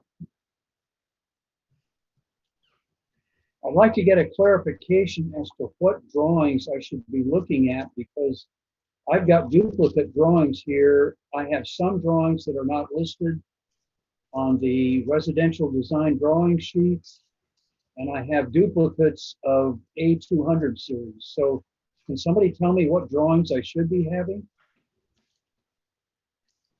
If I can't, for whatever reason, the file, when I sent it, it like exploded and it doubled the drawing. So I appreciate what you're showing. If you scroll down, it's the, as it starts the second time as part of the PDF. I don't know that there's a simple way. The PDF that's posted online, you ultimately have to go to the second data sheet and work down from there. How about if I just do it this way? I've got the data sheet, I have that. I have A201 through 203, A300, A301, A400. Then I have L1 and L2. And then it looks like A810 through 812, 820, and 821. Does that sound about right? That is correct. Okay, good deal. All right. Couple of questions for you then, sir. Has there been an agreement between the adjacent building owner and the owner of this property with regards to the driveway, the shared driveway? There's a verbal agreement. Our client is here too. They're in the process of securing that easement. There is a verbal agreement, and they're in the process of recording the easement. Okay. Does That, the can I interrupt, Phil, while we're on that? That's going to be a perpetual easement for both properties. Is that correct? Mutual easement. This is Sean. It will be. Okay, thank you. I'm sorry, Phil. No, that's quite all right. Does the ingress egress to the parking for the new facility affect in any way the parking that may be exercised in the rear of the C1 building that is there now? No, and ultimately we've been working with that owner to ensure that they're able to maintain and utilize. One of the requests from the owner of the adjacent property was the bollards that are located along the property line. Yes, they sir. wanted to assure. So the other piece of that planting strip, both on our side of adjacent to our building, but they're wanting to then put in, so the actual location of the driveway has been worked through on both sides to make sure that we're helping to kind of improve their condition. If you've been to the lot, which I know you have, ultimately that current driveway basically butts right up against the building, and he wants to improve that condition. Okay. With regards to the parking area, I can't scale these drawings the way they're printed. So you've got what appears to be approximately 20 feet from the rear of, say, commercial stall 03 to where you would butt into the waste recycling. Have you got enough room there to actually get a car out, in and out of that stall? Yeah, yes. And part of the reason we're providing that small bump out towards the east is to provide some turnaround or backup space, I should say, so they can begin to turn their car as opposed to doing a direct straight back. Traditionally 20 foot for a drive aisle width. Sometimes you'll see as much as 24, but 20 feet is considered a standard drive aisle for two-way parking. I don't necessarily know that that's true for what Manzanita's requirement is, but traditionally that's what we use for 20 feet. And then providing that backup space to the east is our additional way of helping secure that distance there. Do you know what type of business is going to go into the commercial space down below? We don't at this time. We're leaving it open-ended. We're not anticipating a commercial kitchen or anything of that nature right now. And we've designed it in a way where it potentially could be split into, that's part of the reason for the symmetry at the commercial store frontage. But the likelihood is that it would be a single tenant, and we're open for business. Now, what I was worried about is long wheelbase vehicles trying to get in and out of it. Sure. Okay, on sheet A301, the exterior elevations. I'm looking at the exterior elevation south, and it appears to me like you've got a double door there. At least that's the way it's depicted. And yet when I look at the floor plan, it looks like one of those is a fixed window. Yeah. As I mentioned, we are not yet, we've designed it in a way that allows for the commercial space to be split if that were to be the case. The reality is it's a 1,200 square foot commercial space, so we're really looking for the tenant to help drive that. It is possible that the second entry door would just be either a fixed door or a locked door. Okay. Can you tell me a little bit about the roll-up doors that you have on the commercial floor? Are they insulated? And yeah, they'll end up having an R5 insulation value. We'll end up having to go down the prescriptive path for our energy efficiency for a whole building. But yes, they're insulated units. The bottom panels, so there's the four horizontal bays of panels. The bottom panel is a steel solid, so it's a opaque bottom panel, so that if the tenant were to put seats or retail components up against it, you won't be able to see in. So it's effectively a modesty panel. And that's the extent of it. The idea obviously is we love the idea of trying to make the commercial as pedestrian and as kind of an exciting open store frontage as possible. I see that your shared driveway is 12 feet wide. Have you done any calculations or checked with anybody to see if you can get a refuse truck in through that area? What kind of truck? Sorry. Refuse, garbage. We have not. We've been told that the 12 feet. 12 feet is also a number that, again, we've worked with the adjacent property owner to come up with as a basic width. We haven't done a specific calculation. In our preliminary review that we did with Tillamook County, the 12 foot was the only other, that number was mentioned by sanitation, but we didn't necessarily do a calculation. Okay. What is your roofing material going to be? We're showing a composite asphalt roof. Okay. Karen, I think that does it for me. Okay, any other commissioners have questions or comments? I have some questions, Karen. Okay, go ahead, Bert. And then Steve. somewhere in the text, I ran into well, either I saw or did not see that there would be a watering system for the vegetation. Do you have any comments on that? As from the design, are you referring to me? Yes.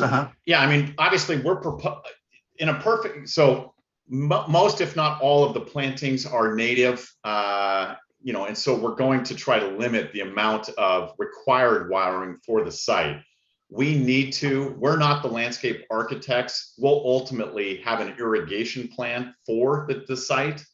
I can't say the extent at which. Ideally, most of it is a drip irrigation system and with limited requirement. And by limited meaning, most of this is xeriscaped in a way that these native plants take over and become self-sustaining. Well, in my experience, even in this environment with native plants, there's a catch-up period for them after they're planted, and the climate here is extremely dry in July, August, and September. And to get the new planting, even though it's native material, will take a fair amount of water. And if it's not done, they die. And then the question is, who's going to replant them and maintain them? And if the work's done right at the beginning, you got a much better chance of having a good result. Yeah, I appreciate that question. You know, this building is really trying to, you know, we're excited about the landscaping. We think the landscaping is part of what makes the building, what we think, such an exciting and fresh design. So it's in our interest, obviously from a commercial store frontage standpoint, you know, similar to the buildings as you start working west down Laneda, there's several great examples of successful landscaping that make the environment at the street front that much more successful. It's in our interest to make sure that planting is thriving. Okay, comment on the design of the building. I noticed, and I guess I ran across material that said there would be concealed embedded gutters. And is that the case? The gutters, yes. The downspouts, no. Okay. So the roof lines, so we have gutters at both the kind of the, you know, the eave lines at the overhang. So for example, you know, because our roof peaks in the center and works towards Laneda and towards the rear of the lot, there's concealed gutters that are integrated in those overhang sections that then will carry the water to the sides of the building and then down on the sides through downspouts. I did not see any eave overhangs on the buildings. Is that? Well, the eaves are effectively the overhangs over the balcony areas. So yes, we're not doing the traditional eave where it extends out from the face of the predominant enclosed areas of the buildings. But because we basically have nearly 180 degree of overhang on this building, they effectively work out as though they're eaves. I went over all the drawings rather carefully, and it appears that when viewed from the street, the building appears to be entirely at street grade as you look down the sides of the building. I notice that there's a lot of variation in height in that lot as you get away from the street. Is the plan that shows the area along the sides as being entirely at grade with the street, is that correct? Is that the way it's going to be? I'm not totally sure I understand your question, Bert. When you're saying the building is at grade, I'm not totally sure I understand the question. So I guess I don't know if there's a way to rephrase the question so that I can help answer it. Ultimately, the commercial store frontage off Laneda is dictating that our finished grade for the main floor is, you know, wheelchair accessible and able to be something where we can roll in off of Laneda into the ground floor commercial. that dictates grade for the base of the building. Working, and we're going to, be a slab on grade base ground floor, and then working up from there. Does that answer the question? As you go back along the side of the building where the landscaping runs to the rear of the building, that appears all to be at street level. Is that correct? Yeah, there's a small curb that contains the landscaping adjacent to the shared driveway.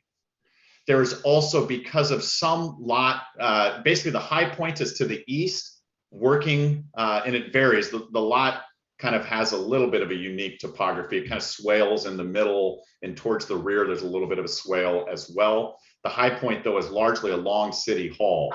But we also have some curbage as a kind of retaining wall to help protect any sheet flow or anything coming back to our building. In looking at the drawings, I look particularly at the east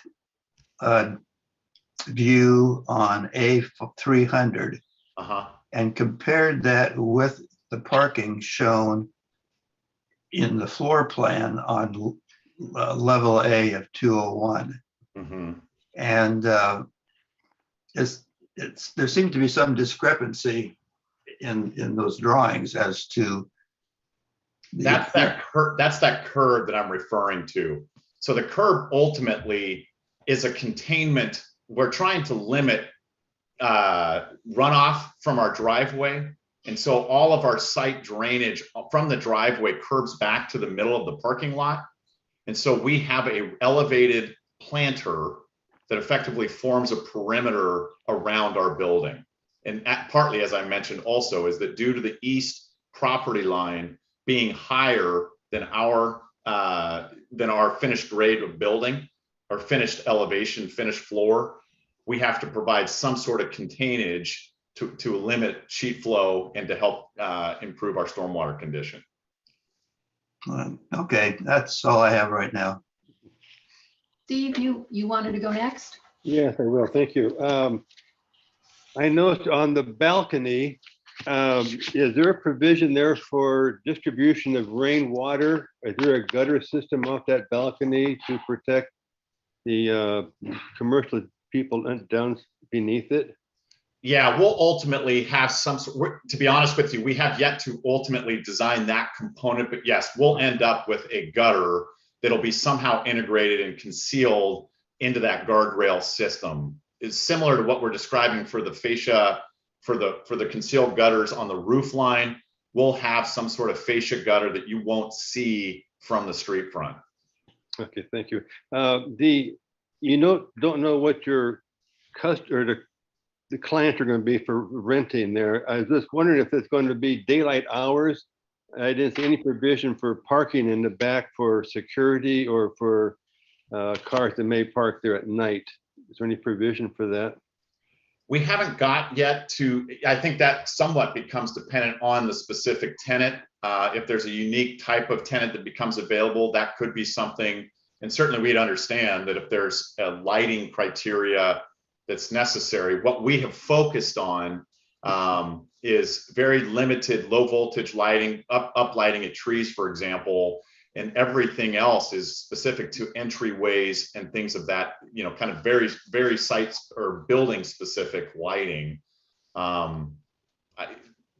We don't yet know who the commercial tenant is going to be, and as a result, what their hours of operation would need to be. Okay. Regarding the parking, I didn't notice any notation for parking bumpers for the parking lot. The bollards? Ballards, yeah. Yeah. Okay. Yeah, sorry, I apologize. As I mentioned, that was one of the requests from the property owner to the west. He's concerned about their cars potentially backing up into the adjacent parking stall. So in our case, we're showing dwelling 01, that they wanted to ensure that there was some sort of protection to avoid any potential, if this car bumps into this car, who ultimately is responsible and so forth. Right. Well, how about the pulling in bumpers for preventing from going over into the lot in the back? Help me understand. Is that a question? Yeah. There's a curb at the end of it to stop that from hindering that from happening. Okay, thank you. The waste, is that for the commercial as well as the residential? The show of there for the waste containment. Uh-huh. Now, is that for the residential and the commercial combined in that one area? Ideally, that may not ultimately end up being that way. It may, but that is what we're anticipating. Okay, and I did notice you're using sliding doors facing south. Oh, upstairs in the residential? Yeah, we have neighbors with sliding doors. They have difficulty with water containment in the rain, so yeah, something you need to be aware of. So that's, and one thing, you're going to use ridge vents on the house, or are you going to use, or the building, or are you going to use what kind of venting on the roof? Most likely venting on the roof. We've got a nice cavity of roof space. We should have plenty of opportunity to do so, although I'm familiar with what you're saying about wind-driven rain and the concerns there as well. Okay. All right, that's what I have. Thank you. Thank you. Anybody else? Yeah, Phil. On sheet A300 and also A301, could you tell me what looks like to be a fence with about 3 foot by 3 foot panels? A301. West elevation, east elevation, exterior elevation to the south. They all seem to have some kind of a fence or something. Oh, that's the screen. So we're proposing a 2x2 cedar screen. If I'm understanding correctly, there's a notation on A300 that notes 2x2 cedar screen. Is that what you're referring to? Well, it says one. Oh. And then there's the 1x6, the predominant base floor material, meaning for the main commercial level, is a 1x6 cedar. And then we're doing 7-inch exposed cement board lap siding on the upper. Yeah. No, I'm sorry. I guess I wasn't making myself clear. It looks to me like you've got a bunch of squares running along the bottom. Oh, you know what happened? I think that's a printing convention. Those plants, yeah, I think it is. Those plants, those are like a little JPEG, whatever. And unfortunately, I think the printer flattened those into squares, but those are actually just plants inside of the planting box. Okay. All right. So apologies if that's what you're saying. I wish I could share my screen with you so you could see it. It's much nicer than a series of squares. It looks like it stair steps down towards the back of the lot, and I'm not finding anything on the landscape plan that indicates that there's a fence there. A landscape plant, there's no fence. That is correct. There's a fence that's a perimeter fence on the rear of the lot that's required as a planting buffer fence. Yeah. Yeah, that's the only fence that we're proposing. Okay, it also shows up, yeah, it looks like it shows up also on sheet A400. It looks like it's a carry forward, something in your CAD drawings maybe. Yeah, I'm not, I think it's something to do with the printing, but it doesn't show that way on my drawing. I'm familiar enough to understand what it is you're seeing to know that that could have happened. So apologies if that's what you're viewing. But it's not there.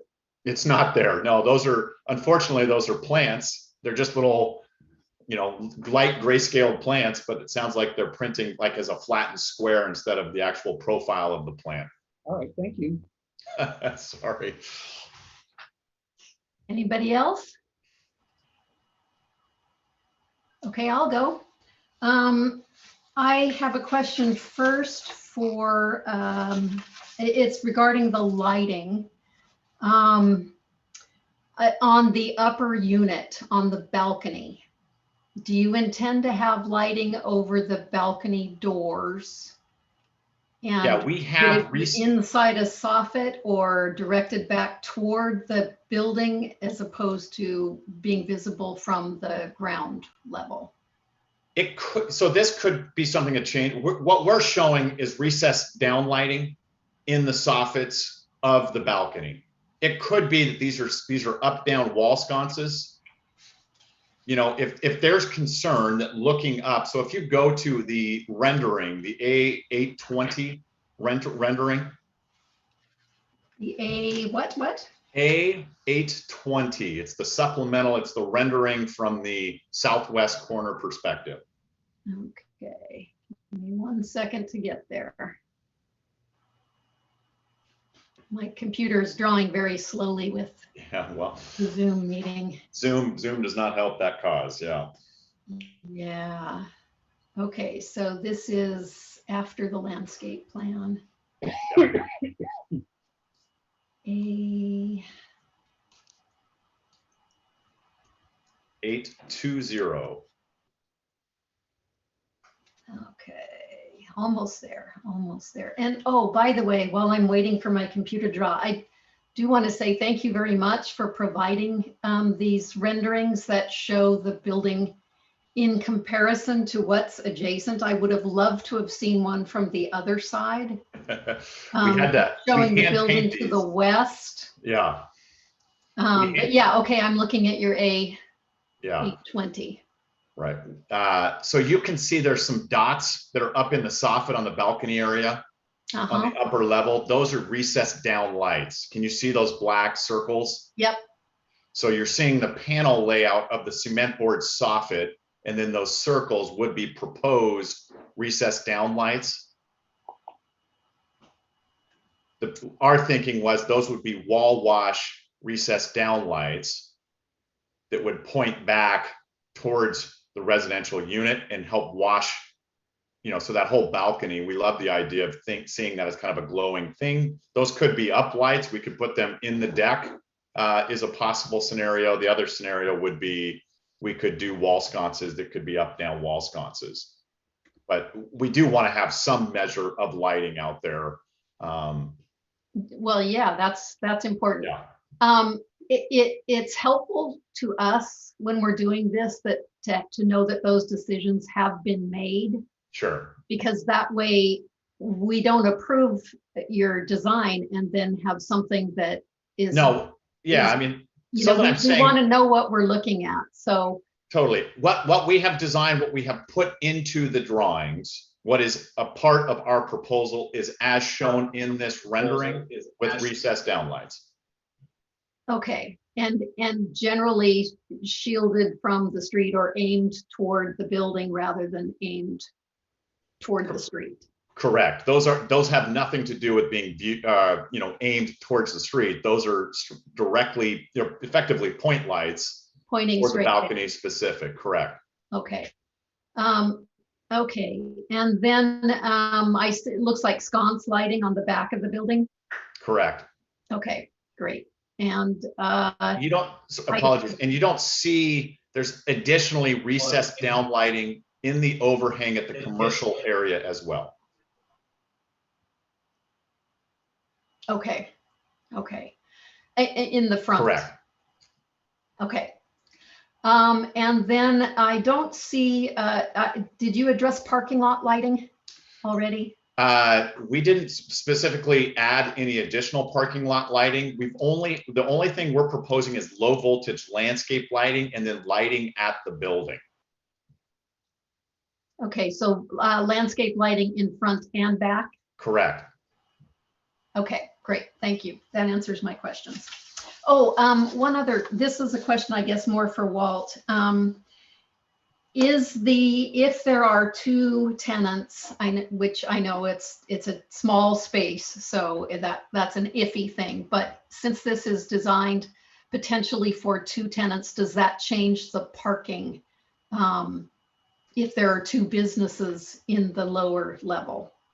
No, your code is based on square footage of the commercial area. In this case is 1,200 square feet and 3 spaces are required. Okay. Okay, that answered my question. Anybody else? Are there any comments or questions from the public? Did I see a hand? Michael Duncan? I do see a hand. He should be able to unmute himself. Yeah, I'm here. Okay, what's your question, comment? Sure. Yeah, it's Michael Duncan. I live over at 508 Laurel Avenue. So I'm in the residence that's behind the proposed development. So I just had a couple of quick ones. One, I'm excited to see it. I think it will add to the vibrancy of the neighborhood. Two, I was also encouraged to see some, strong discussion around lighting, both in staff report and the planning commission meeting here tonight. So I appreciate the thought from staff, from the applicant, and everyone on keeping that unobtrusive to ours and other neighboring properties. And I think the main comment that I wanted to just talk about here is the privacy screening at the rear of the development. And I'm trying to look at the sheet that probably best depicts it. I think it's maybe A400. And because of the topography of the lot, it looks like there's a oh, good. Looks like there's a retaining wall at the rear of the lot with a 5-foot setback from the lot line, and it's hard to tell what the scale is there, but perhaps if that's a 5 to 6 foot site obstruction fence, then the retaining wall might be around 3 or 4 foot at its max height there. And I guess my comment is that it looks as though oh, I'm sorry, I'm getting some feedback there. Apologies. It looks as though that the privacy screening is only maybe 2 to 3 feet above what the new grade is, because the privacy screening is on the existing grade. And so if we have all the parking there angled towards the properties, ours, my neighbor's properties to the east and west, and myself, that the car's headlights are going to be likely cresting that privacy fence and shining shining into our homes. So I would also, just as a follow-up to that, regarding the privacy screening, it didn't look like any privacy screening was proposed on the adjacent driveway. And I know that's not part of this development, but given that access is taking on that existing driveway, it would seem that it's a change of use, and that the additional traffic trips might merit privacy screening on that portion of the driveway too. Okay. Any other comments from the public? And then we'll ask the applicant to address the rear fence or privacy screen. Okay. Do you want to go ahead and talk about that, about the height of that? You have a minimum and a maximum height listed there, but can you tell us what your intention is?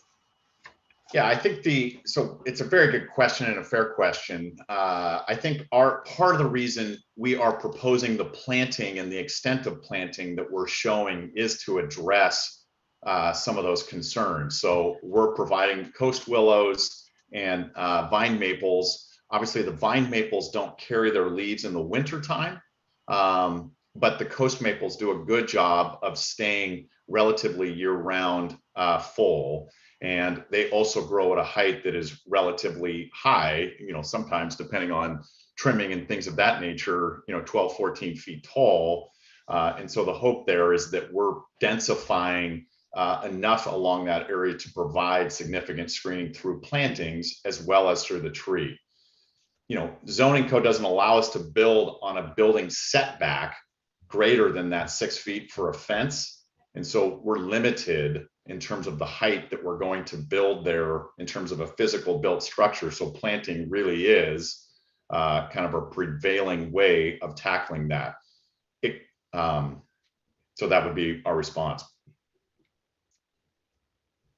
So to answer the concern, your intention is to block any direct light from headlights onto the neighboring properties between the planting and the fence. Is that correct? Yeah, we're utilizing a combination of both. I appreciate you helping me paraphrase. But yes, ultimately, the planting is being used as supplemental screening to the adjacent parking and the adjacent property. Okay. Okay, any other? Question from Mr. Duncan again?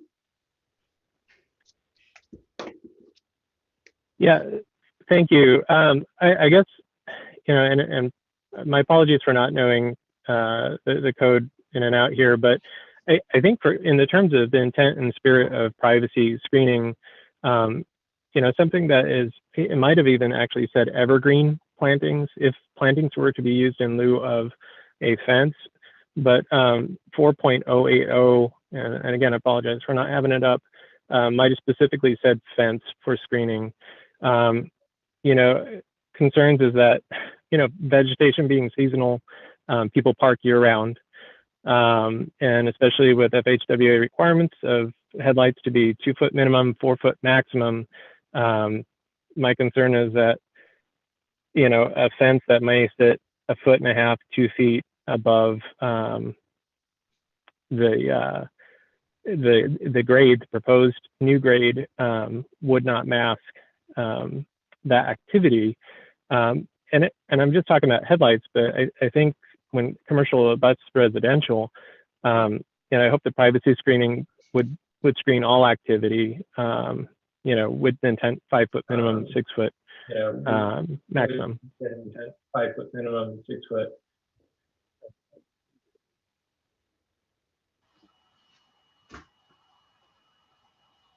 Okay. Any other? Jenna, did you have your hand? I was just wondering if we can ask for like a certain maturity of plants that be planted. Maturity of plants.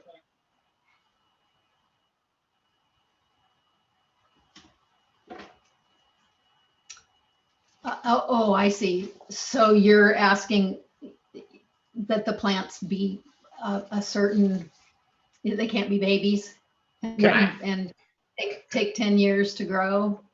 Can I ask a question? I mean, this part of that, a simple solution could be, and maybe this is less desirable, but if the plantings is already there to help screen the wall, could the fence actually just be placed on top of the retaining wall? And so you have the filter of the plants.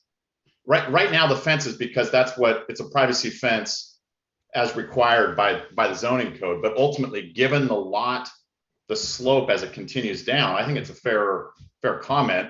For us to put the fence on top of the retaining wall would directly screen the cars. And really the only thing we're foregoing is the fence that's immediately adjacent at the property line. But that would solve the problem. You'd still have the screening in front of the concrete wall with the plantings, and then you'd have the height variation. To me, that would be a fairly simple solve.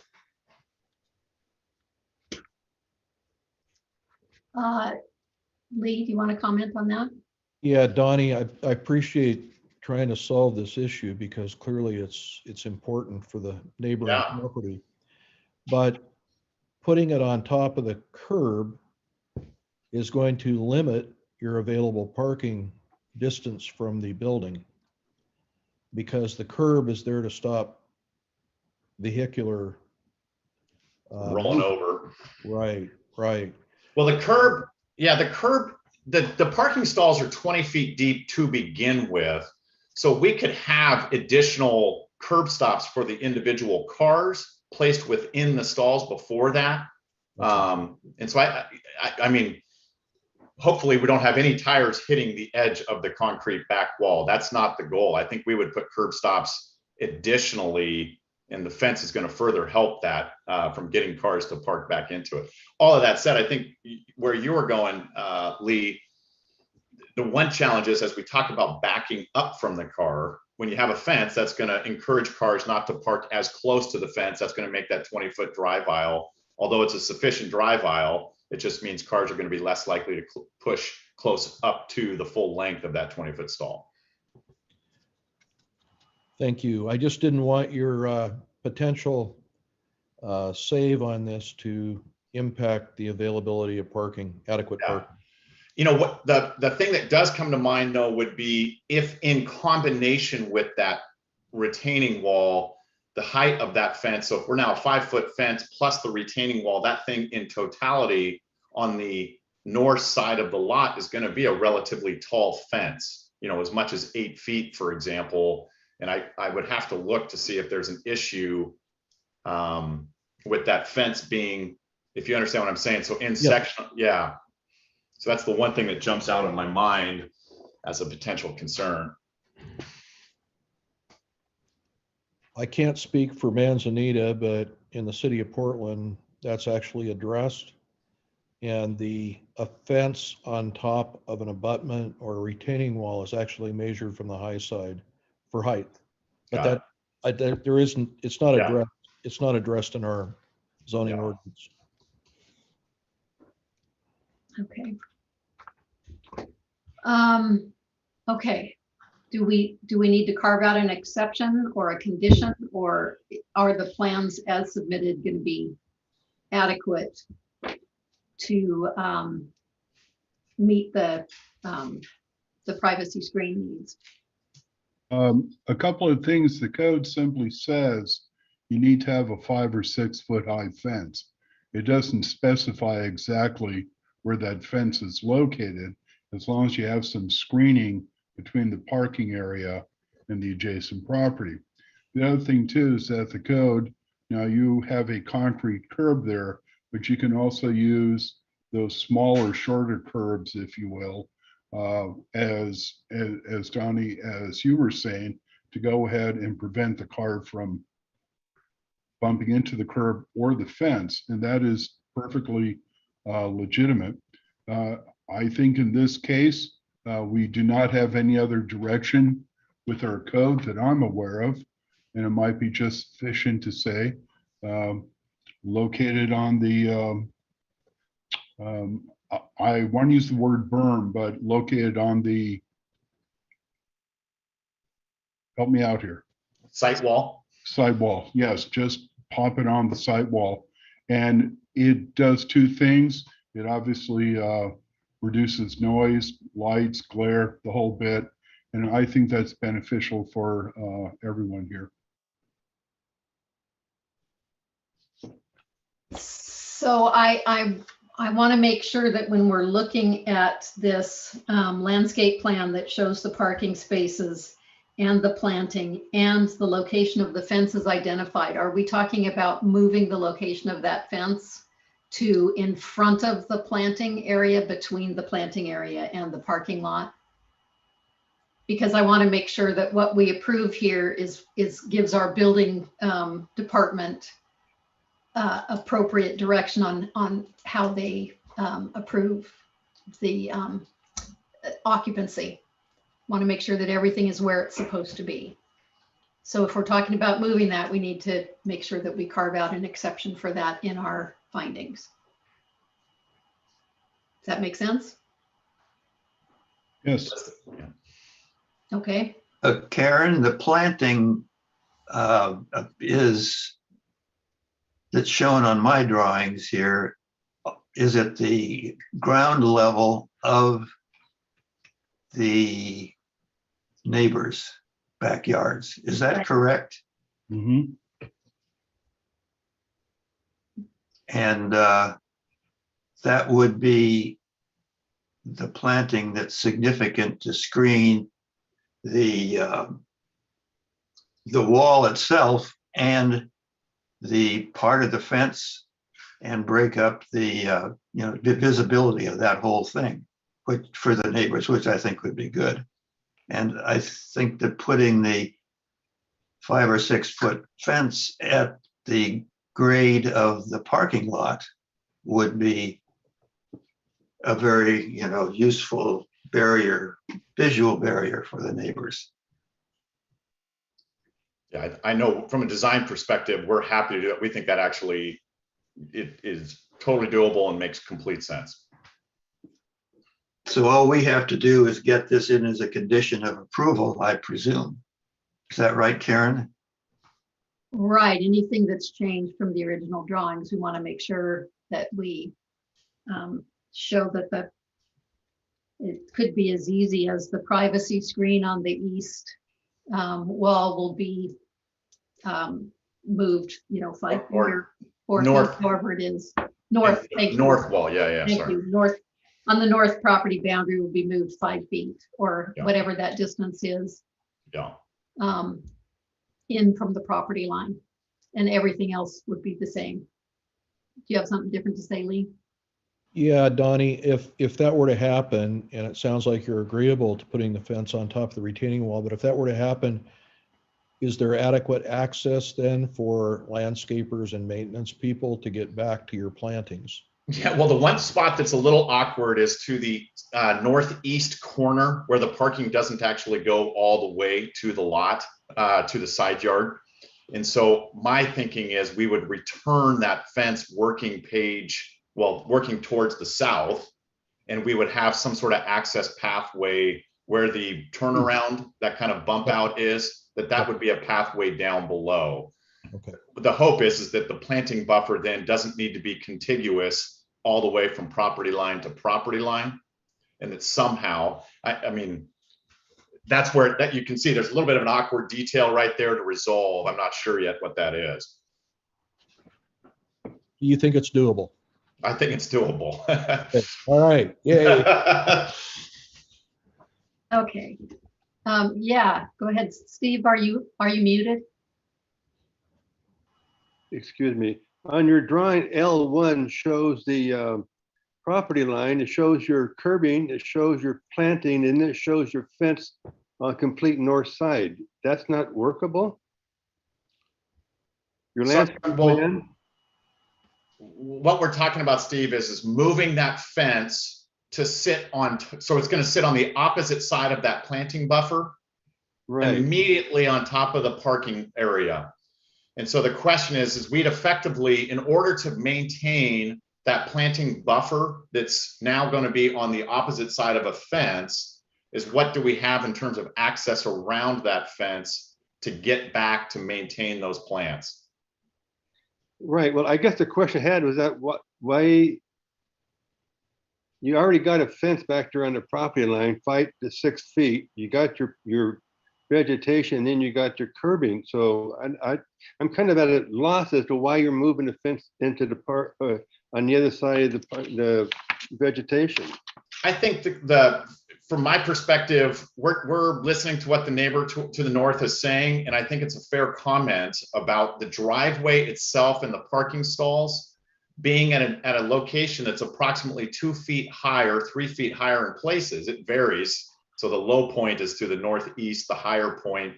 But the long story short is you have several cars that when they're parked, based on the section, would be at a height where the fence as currently positioned wouldn't do a lot of good because the grade is at a slope to where 2 or 3 feet of that fence are concealed.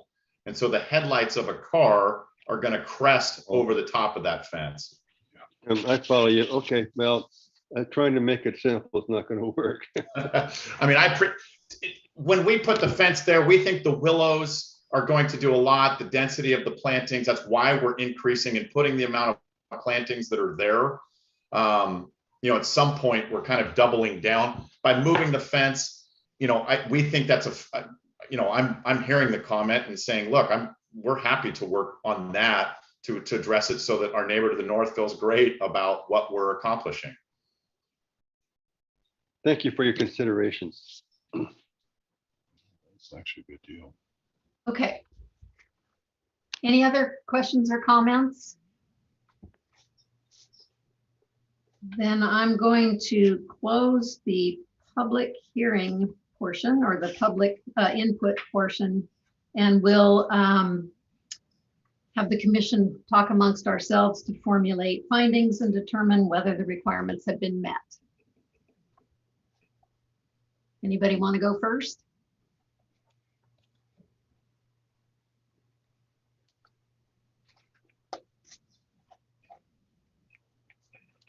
Well, then I will.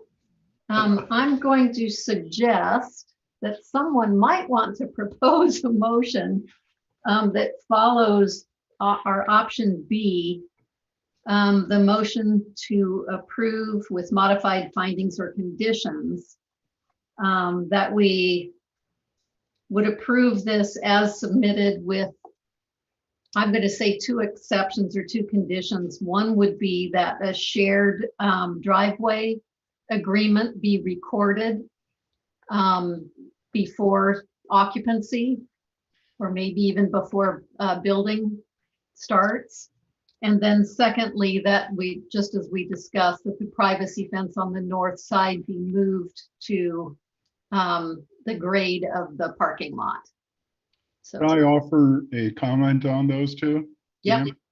Okay, first of all, under condition C, you will know prior to receiving a building permit, the developer shall submit evidence of a shared access agreement that includes the adjacent property to the west. So I think we do have that one covered.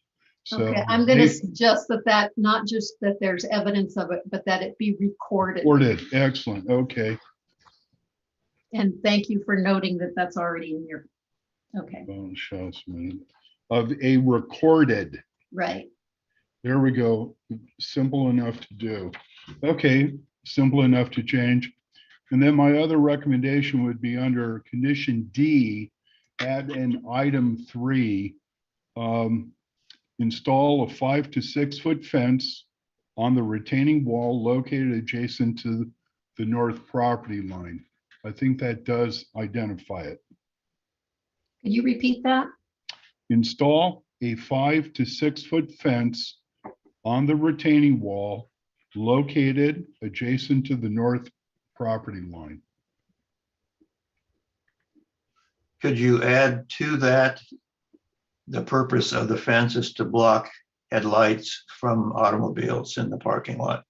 Part of the recommendation would be to address those in the findings. So the condition would be put here, and as I go through the report, I would change the findings to address that condition. So Okay. let's do that now to make sure that as we're approving your findings, that's included. Absolutely. So could you tell me where you would put that in your findings? Ooh, let's see. Hold on for a second. Oh, I would put it, I would simply modify item Roman numeral 3B. So that would be on page 3. I would just add a finding to that where it says findings. I would just add a sentence or 2. I cannot think of the language right now, but it would be something to the effect, based on discussions and concerns with the adjacent property owner to reduce the glare, the fence is going to be located here as opposed to adjacent to the property line. So there would be 2 or 3 sentences added to that finding.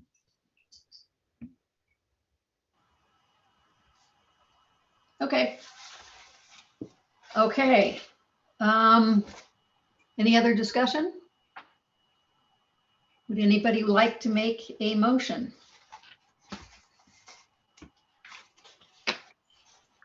I'm not allowed to do it, so you guys have to. Really? There's a girl too, who can do it. You said guys. Oh, thank don't you, know. Bert. I don't know I didn't what mean you to be are. sexist. That was the collective, guys. Okay.